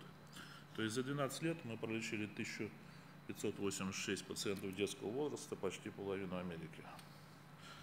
Как известно, лучевая терапия, она входит в большинство протоколов комплексного и комбинированного лечения опухолей. И именно комплексный подход к лечению на сегодняшний день позволяет обеспечить высокие показатели выживаемости и качества жизни детей с различной нейрохирургической патологией. Несмотря на использование современных химиопрепаратов таргетной терапии, пока еще нельзя полностью отказаться от проведения облучения путей метастазирования ряда злокачественных опухолей у детей. При этом, конечно же, имеется тенденция к уменьшению нагрузки на здоровые ткани, но сохраняется необходимость подведения высоких терапевтических доз на область опухоли. Все это стало возможным благодаря применению стереотоксической техники, современных систем планирования и лечения, когда даже облучение больших объемов можно сделать максимально эффективно и безопасно. В частности, изолированное облучение желудочковой системы у пациентов с чистой герминомой позволяет существенно снизить нагрузку на окружающий здоровый мозг. Но все-таки основной удел методов стереотоксического облучения у детей со злокачественными опухолями – это, конечно же, облучение локальных рецидивов и метастазов, вот как у данного больного с рецидивом медулобластомы и полным ответом опухоли через 3 месяца после проведенного лечения. Самое большое поле для деятельности – это лечение первичных опухолей центральной нервной системы, труднодоступных для радикальных операций либо в силу локализации, либо в силу, например, особенностей кровоснабжения опухоли, как в данном наблюдении. Это вообще редкое наблюдение, гигантская гемангиобластома полушарная, которая интраоперационно представляла собой клубок пульсирующих сосудов, в связи с чем даже биопсию не взяли. Через год после стереотоксического облучения вы видите минимально остаточную опухоль. Методы стереотоксического облучения соответствуют самым высоким стандартам радиологического лечения, которые направлены на повышение эффективности лечения и снижение риска развития осложнений. Это достигается благодаря использованию соответствующей техники облучения, правильной мобилизации больного, точного определения объема мишени и отношения мишени к органам риска. Наше отделение, вы знаете, оборудовано современными приборами, 3 линейных ускорителя, один из которых мы сегодня запускаем, и аппарат гамма-нож. И касаясь методики проведения лечения у детей, нельзя не отметить принципиальную особенность проведения лечения – это необходимость применения медикаментозной седации. Все этапы лечения детей, особенно младшего детского возраста, проходят в условиях медикаментозной седации. Для осуществления седации применяются средства для неингаляционного наркоза. Это сочетание препаратов дормикум, пропофол, кетамин. Как правило, мы лечим детей старше 1 года, но у нас прошло и несколько младенцев до 1 года. В основном это были пациенты с мальформациями вены Галена и гамартомами. С момента открытия нашего отделения, с марта 2005 года, проведено лечение более чем у 18 тысяч взрослых пациентов, и из них 1586 детей в возрасте до 18 лет, что составило 8,8% от общего числа больных. Вы видите, что подавляющее большинство пациентов с опухолями, почти 77%, дали сосудистые мальформации и мальформации мозга, гамартомы. Подавляющее большинство больных с опухолями – это больные с глиомами, краниофарингиомами и эпендимомами. Они вместе составляют около 80% от общего числа больных. Именно на этой группе мы с вами более детально остановимся, потому что у нас времени мало. Что касается глиом, вы видите, большинство, 3/4 больных – это больные с пилоидными астроцитомами. Они чаще всего локализуются в глубинных структурах по средней линии в области хиазмы, ствола мозга. Наличие остаточной опухоли после операции, а также рецидива или продолженного роста опухоли служило основным показанием к лечению пациентов старше 4 лет. Злокачественные опухоли у нас встречались существенно реже. В нашем отделении ведется работа по оценке результатов лечения пациентов с пилоидными астроцитомами. Предварительный анализ мы провели совсем недавно, и были получены любопытные результаты. Значит, что касается материалов. Дети, средний возраст это 12 лет, соотношение мальчиков и девочек приблизительно одинаковое, 45% случаев рецидивов, то есть имеется в виду лечение наше проводилось по поводу рецидивов 45% случаев, и чаще всего опухоли имели глубинную локализацию. У 16% больных с опухолями зрительных путей были выявлены признаки нейрофиброматоза первого типа. При этом вы видите, что у 90% пациентов опухоли были верифицированы, то есть было проведено или удаление, или стереотоксическая биопсия. Лечение проводилось на известных вам аппаратах. 64 пациента прошли радиохирургию, средняя доза 17,6 Грей, 282 лечились в стандартном режиме фракционирования, и 64 прошли лечение в режиме гипофракционирования. Что касается результатов, катамнезу доступно 350 пациентов, что составило 85% от общего числа больных. Медиана наблюдения от момента диагноза 76 месяцев, от момента облучения 47,2 месяца. Погибло у нас 11 пациентов.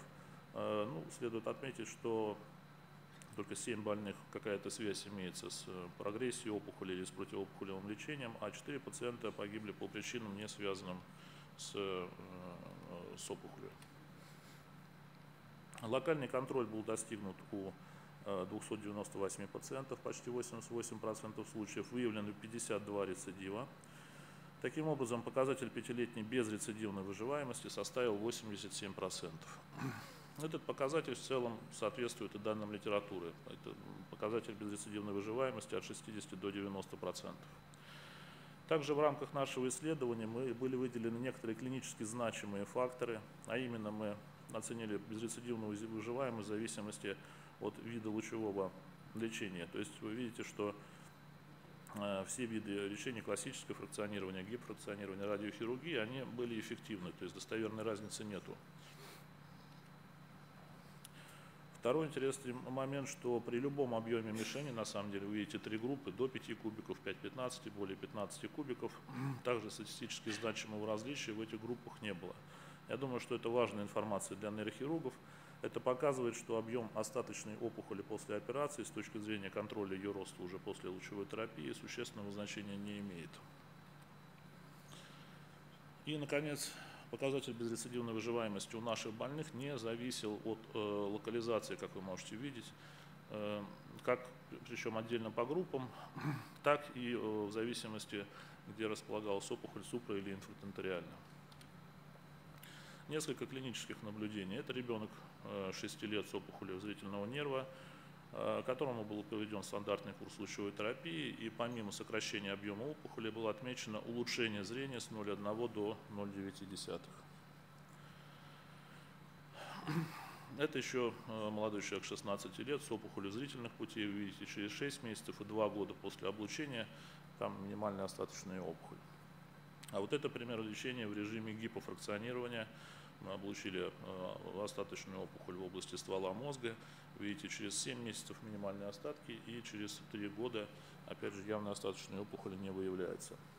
Возможно, вот такое развитие событий. Видите, больная с опухолью среднего мозга, который проведен стандартный курс лучевой терапии. Через 2, 4 и 7 месяцев мы видим постепенное увеличение объема опухоли, увеличение кисты. И на этом этапе ей даже предлагалось хирургическое лечение, так расценивали это как рецидив, но в силу ее стабильного самочувствия мы решили отправить под наблюдение. И вот через 24, 30 и 54 месяца вы видите, что постепенно опухоль полностью регрессировала. Но поскольку что часть больных все-таки с подобными вот изменениями на МРТ были прооперированы, мы смогли провести гистологическое морфологическое сопоставление. И оказалось, что все опухоли пилоидной астроцитома было выявлено, что у всех пациентов отмечено нарастание реактивно-дегенеративных изменений в опухоли в виде появления очагов некрозов, большого количества кист, гиалиноза сосудов, нарастания ядерного клеточного полиморфизма. В целом отсутствие нарастания малигнизации, усиление дегенеративного компонента. Дальнейшая работа по изучению морфологии, она у нас проводится. Следующая большая группа больных – это больные с краниофарингиомами. 230 пациентов детского возраста прошли лечение в нашем институте. Сейчас идет несколько работ, Андрей Владимирович уже об этом говорил. научных исследований, и я хотел бы остановиться на одной из них. Вот это материал нашего отделения. Из 230 пациентов 31% прошли радиохирургию, 39% лечение в стандартном режиме фракционирования и 30% больных в режиме гипофракционирования. И вот на 117 пациентах была выполнена работа по оценке комбинированного лечения, хирургического и лучевого лечения у пациентов с краниофарингиомами аспирантом Саватеевым. В ближайшее время он об этом будет докладывать более детально. Я коснусь только вывода по лучевой терапии. Данное исследование показало, что нерадикальное удаление краниофарингиомы при нерадикальном лучевая терапия в разы улучшает выживаемость. Вы видите, с 20% до 85%. Второй интересный факт, что неполное удаление опухоли вместе с лучевой терапией обеспечивает такие же показатели выживаемости, как и тотальная операция. При этом нужно отметить, что существенно меньше страдает качество жизни пациентов, у которых краниофарингиома расположена в полости третьего желудочка. Вот пример лечения больного в стандартном режиме фракционирования. Вы видите, большая опухоль, через 3 месяца и через год минимальные остатки. И еще один важный аспект нашей работы, что вы знаете, что биологический эффект от лучевого воздействия, он отсрочен во времени. До наступления этого эффекта опухоль может продолжать копить кисту, как видно вот на среднем снимке, через 5 месяцев после лечения опухоль больше, чем она была на момент проведения лучевой терапии.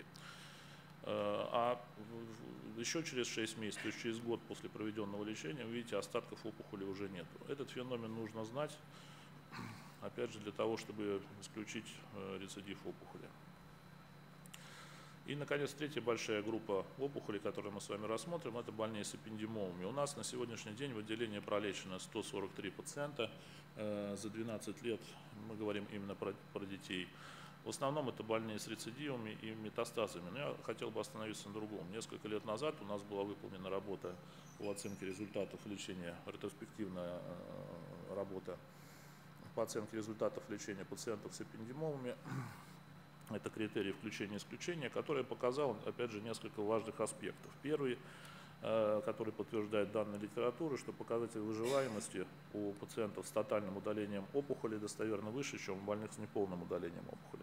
Что у пациентов с анапластическими эпендимомами при неполном удалении лучевая терапия значительно улучшает выживаемость. Анализ результатов химиотерапии показал, что использованные схемы, они существенного значения в лечении этих опухолей не имеют. И в рамках данной работы было проведено большое гистологическое, иммуногистохимическое, молекулярно-генетическое исследование еще профессором Коршуновым Андреем Геннадьевичем. Определялись уровень Ки-67, экспрессия белка P53, степень злокачественности и добавка в локусе 1Q25 хромосомы молекулярно-генетическим методом. И оказалось, что достоверно более низкие показатели выживаемости отмечены у пациентов с анапластическими эпендимомами с положительной экспрессией онкобелка P53 и при наличии индекса Ки-67 более 10%. При отсутствии нарушений вышеперечисленных маркеров, это синяя линия сверху, показатель 5-летней безрецидивной выживаемости составил 85%. Это при том, что в этой группе почти половина больных с злокачественными опухолями. И наоборот, нижняя группа зеленая, где очень низкая выживаемость, там 30% больных с эпендимомами второй степени злокачественности.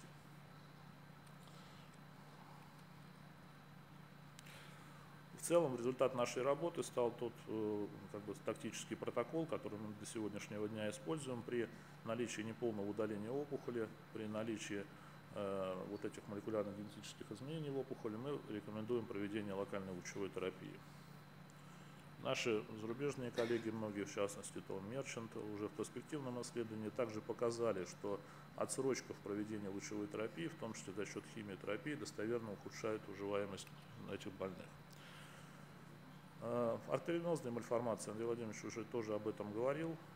Значит, 340 пациентов детского возраста пролечено у нас за 12 лет работы. В основном это, безусловно, дети с мальформациями, с кровоизлиянием в анамнезе. 35% прошли эндоваскулярное лечение.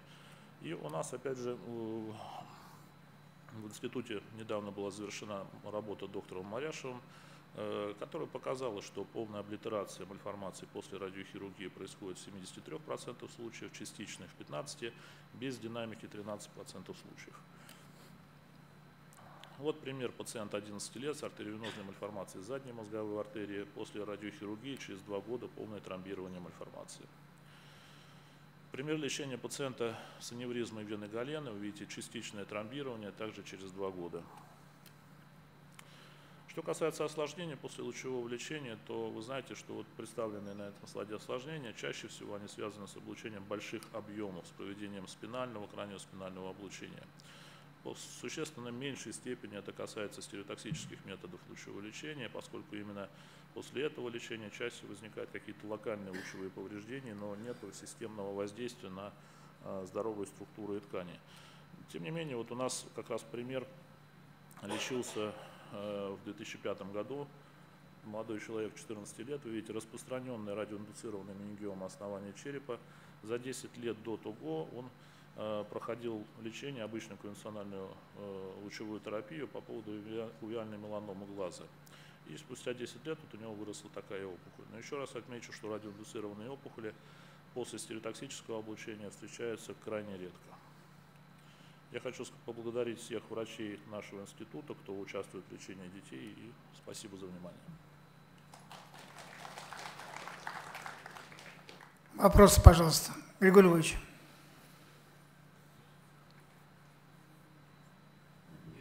Спасибо большое. Вот, поскольку было несколько клинических случаев совсем сложных, все-таки есть ли возможности или перспективы лечения пациентов в тяжелом состоянии, если не на искусственную вентиляцию легких, а может быть, может быть и на искусственную вентиляцию легких, во всяком случае субкомпенсированную.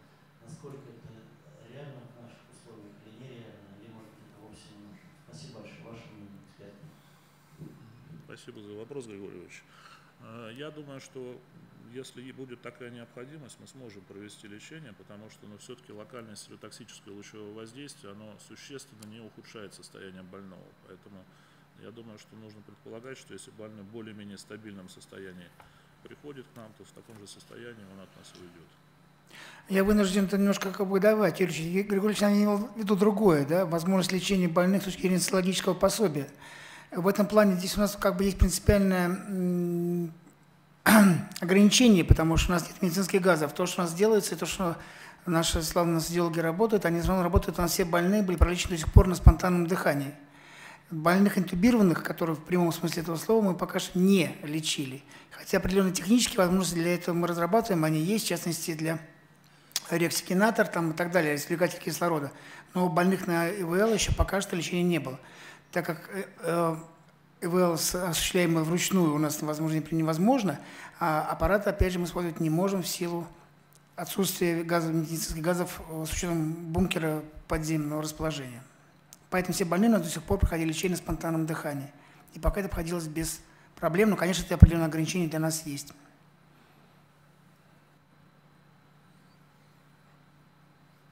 И вопросы, пожалуйста.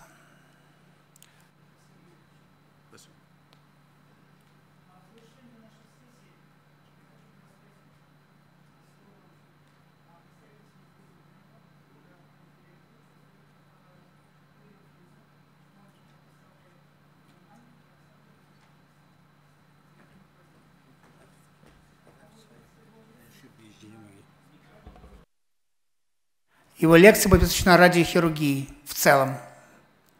Представитель Брейн-лаба, бразилец, из Германии.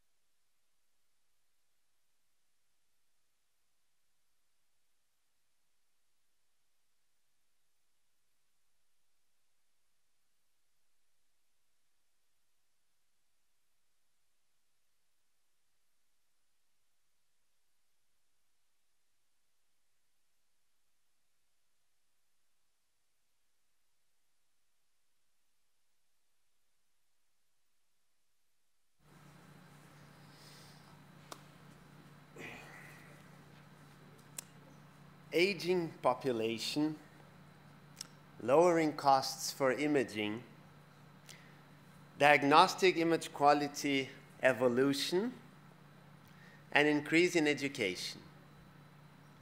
All that leads to the detection of smaller tumors and lesions.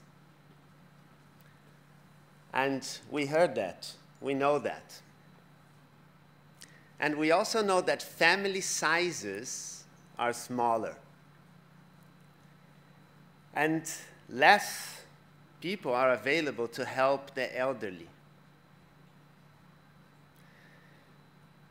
And that it also means that we'll have to take care of ourselves alone, without help, as long as possible. Living longer means needing treatments that cause as little long-term neurological deficit as possible. Meaning radiosurgery is needed more than ever. Which leads to the title of the talk, Radiosurgery Today in the World. It's okay. Thank you. What are the good systems, and how many are there today? Where are we going with the technology, and where do we come from?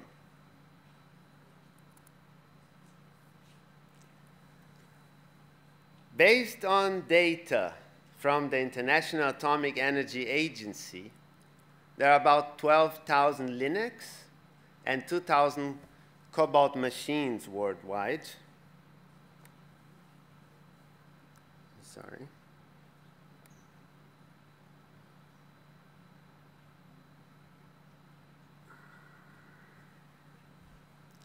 About 12% of the Linux and the Cobalt machines are used for single fraction radiosurgery. In Russia, there are about 20 of those centers doing more precise treatments.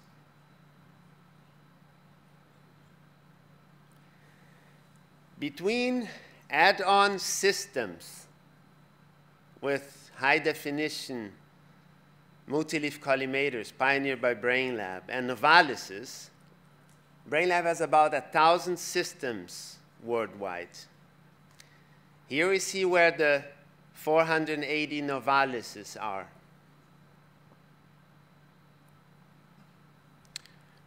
And in more detail, the 900 ExactTracks. ExactTrack enables Linux worldwide for single fraction radiosurgery without a frame. Additionally, according to the website, there are 313 CyberKnives, and on the Cobalt side, there are about 300 Gamma knives. And that number is not changing. In 2011, there were 300 Gamma knives already.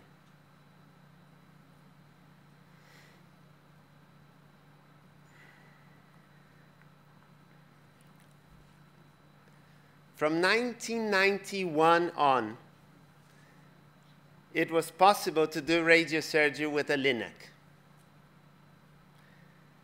And here, it was already easy to recognize the success potential it had. From 91 on, instead of several million euros or dollars, a hospital needed less than $1 million to do single fraction radiosurgery with a Linux. This image is part of a timeline wall that is to see in Munich in the BrainLab building. On the top part, you see happenings on the world. In the middle, you see what products have been launched by BrainLab and first installations. And on the bottom, you see details about technology that has been launched on those years. So you see here the beginning of CD-ROMs, Windows 3.1, Adobe PDF. And here it says worldwide there's 130 websites. 2 years later, 1995, Stefan Filsmeyer, founder of BrainLab and president and CEO, presented his vision to Varian. And out of it, the first high-definition multi-leaf collimator in the world is created. From now on, LINAC radiosurgery was not only less expensive, but also faster. Single isocentered treatments pioneered by BrainLab allow planning to be done in as little as 30 minutes and treatment to be done in as little as 20 minutes. In 1996, the first navigation system is commercially available, and its optical tracking technology will impact radiosurgery treatments from 1999 on until today with the ExactTrack. In 1997, the Novalis was launched, and also the first automatic image fusion algorithm, reducing planning time and increasing precision considerably. This is the year ExactTrack was launched. It is the year that I started working at BrainLab. And another highlight of that year was the first integration of intraoperative MRI in surgical rooms.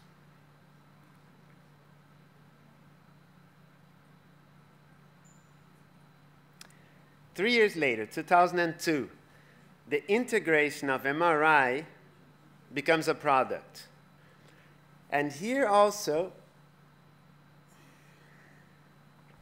the human component starts gaining attention within BrainLab. It is the foundation year of the Novalis Circle user meetings. Today, it has evolved to the Novalis certification, which is the only accreditation program dedicated to radiosurgery.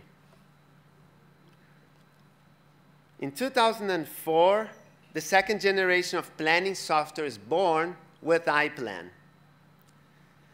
The next level of precision in radiosurgery starts with the integration of functional imaging. And a new organ segmentation introduces elastic image fusion, increasing precision and reducing planning time to as little as 20 minutes. In 2005, ExactTrack gains robotic functionalities. It made it be the only system till today for Linux that achieves submillimetric accuracy. From then on, the system has also 6D correction capabilities, and it's being used intrafraction. In 2006, iPlan DOSE completes the replacement of the first software generation. iPlan Stereotaxy, which recently became Elements Stereotaxy, and it's now the official software for electrostereotatic frames. And iPlan Flow is, from 2006 on, used for targeted chemotherapy.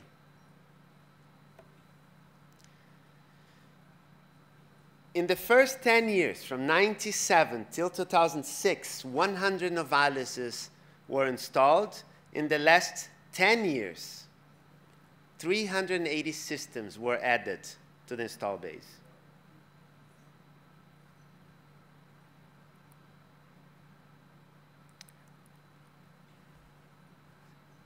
Now we are in 2011.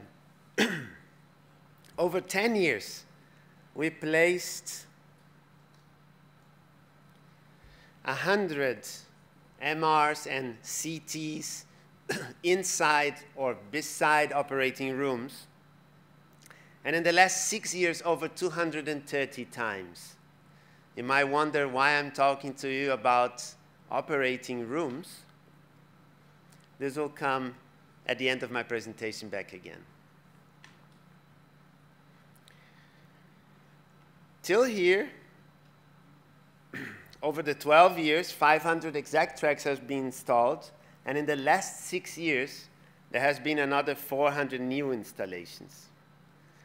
The success is also due to the adoption of modulated treatment, starting with IMRT back then, and with it, the need for more often, faster, and more precise intrafraction verification.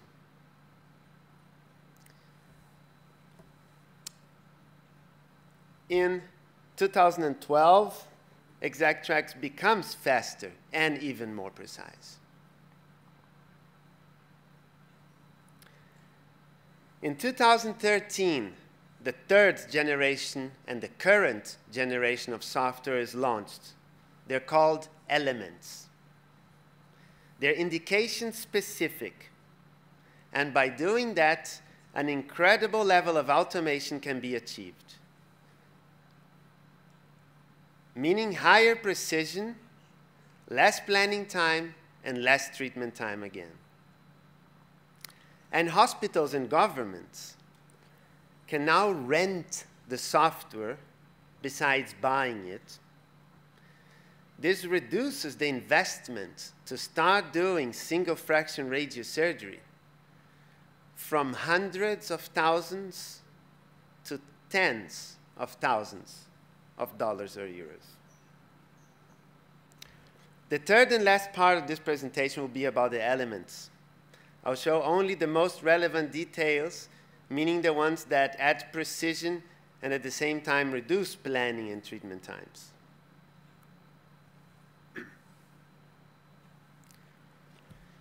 We achieved new accuracy levels with the introduction of elastic image fusion back then, and new use to correct distortion of MRIs, which the distortion can be low or high depending on the machine, depending on the sequence, the protocols of the radiology department, and also the radiologist that is available at that specific moment. This software is therefore now also being used as a quality control tool and is especially important when using DTI images for neurological function preservation by avoiding radiation to white matter tracts. It became the main point for the collaboration with Elekta and stereotaxy, and if one wants to consider these fibers when doing gamma knife treatments, BrainLab is the software that can help you.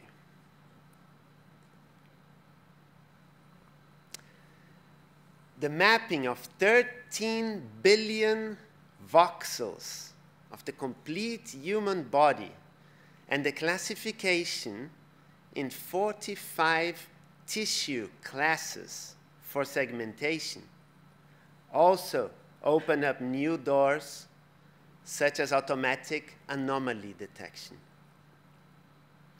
And to speed up planning time, we're also using pre-processing services. We can set up a system to automatize data upload from the radiology to the planning station, and thereby distribute the data also to the right specialists. What is the first software to support multidisciplinary teamwork? We can automatize image fusion on all pairs and automatize segmentation of all structures. All that before one opens the patient data for planning.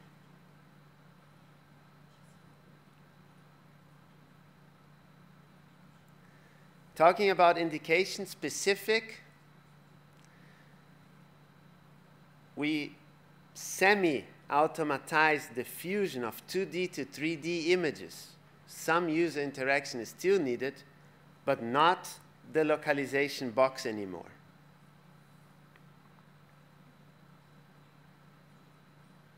And with it, no need for contrast a second time on the patient. Today, with the level of automatization in the dose calculation and segmentation, means that dose calculation time to treat up to 15 metastases is an amazing 2 minutes. And as every treatment requires a couple of interactions, this dramatically reduced the total planning time from hours to minutes. And on the spine, Elements introduced automatic PTV generation after the GTV is contoured. I'll try to show you that now live.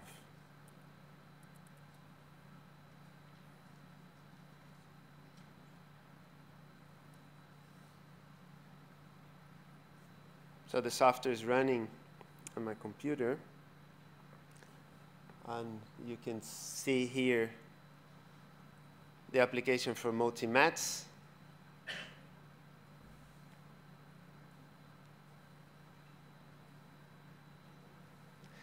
This patient has 7 multiple metastases, or 7 metastases.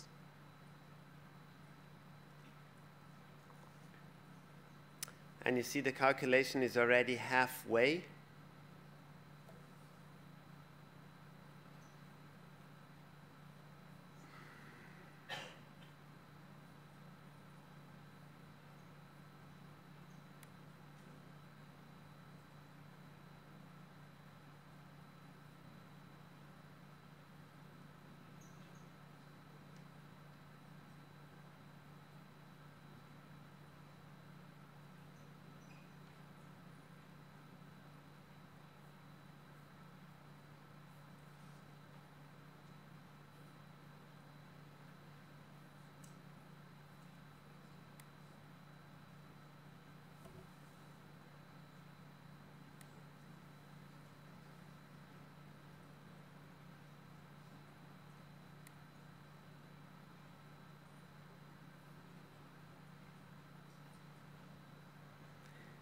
In the middle, you see the dose surface, so it just finished.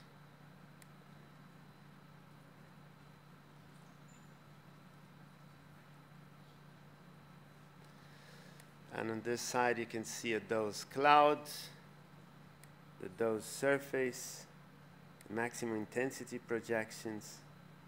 You can choose a metastasis and see it on the DVH. Just that item. You can choose to treat or not, to change the dose.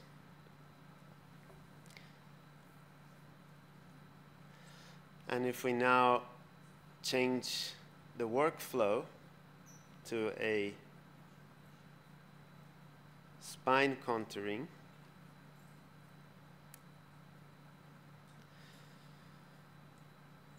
and choose the right patient,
Okay, so I'll have to skip the spine. For the treatment of other brain tumors, BrainLab has introduced sliders, as you can see here, to decide on the level of modulation you want to give. So it's not about doing conformal treatments or modulated treatments, but you can do a little bit of modulation or more modulation, which has important impacts on treatment time and patient quality assurance.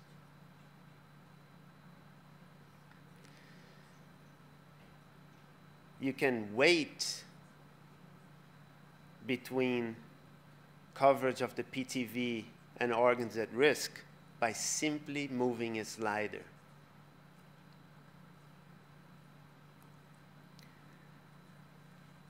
And also, you can decide which conformity and gradient index would you like to achieve by pushing the sliders.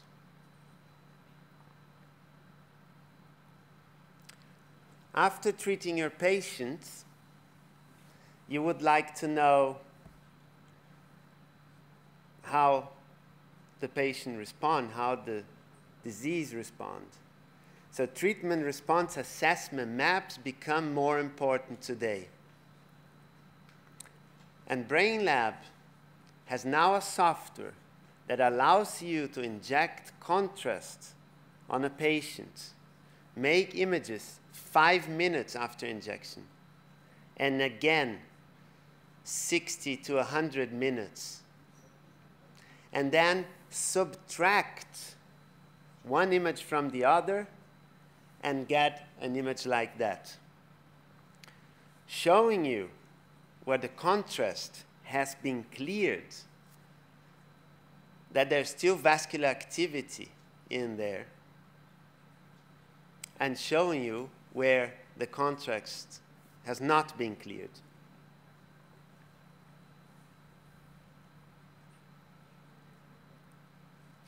We call it contrast clearance analysis. So I spoke to you about MRIs in operating rooms. Navigation systems bring more precision to surgeries. And intraoperative MRIs can give you images like this that shows how far are you in relation to your surgical goal. And BrainLab has developed a software that is called Adaptive Hybrid Surgery that takes that information and analyzes from the radiosurgical point of view. On the first column, we have a traditional 30-fraction scheme treatment. On the second one, a fractionated 5-day treatment. And here, a single fraction radiosurgery treatment. So in this case, you see the tumor volume is bigger than 14 cubic centimeters, and therefore, single fraction radiosurgery is not possible. So BrainLab is helping surgery to become guided by radiosurgery.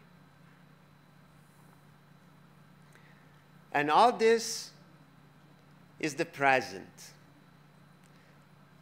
Visions, past visions of BrainLab, president, CEO, and in between from the 350 software developers in Munich. And if you want to see the current visions directly from BrainLab's president CEO, I suggest you to go to YouTube. Thank you very much.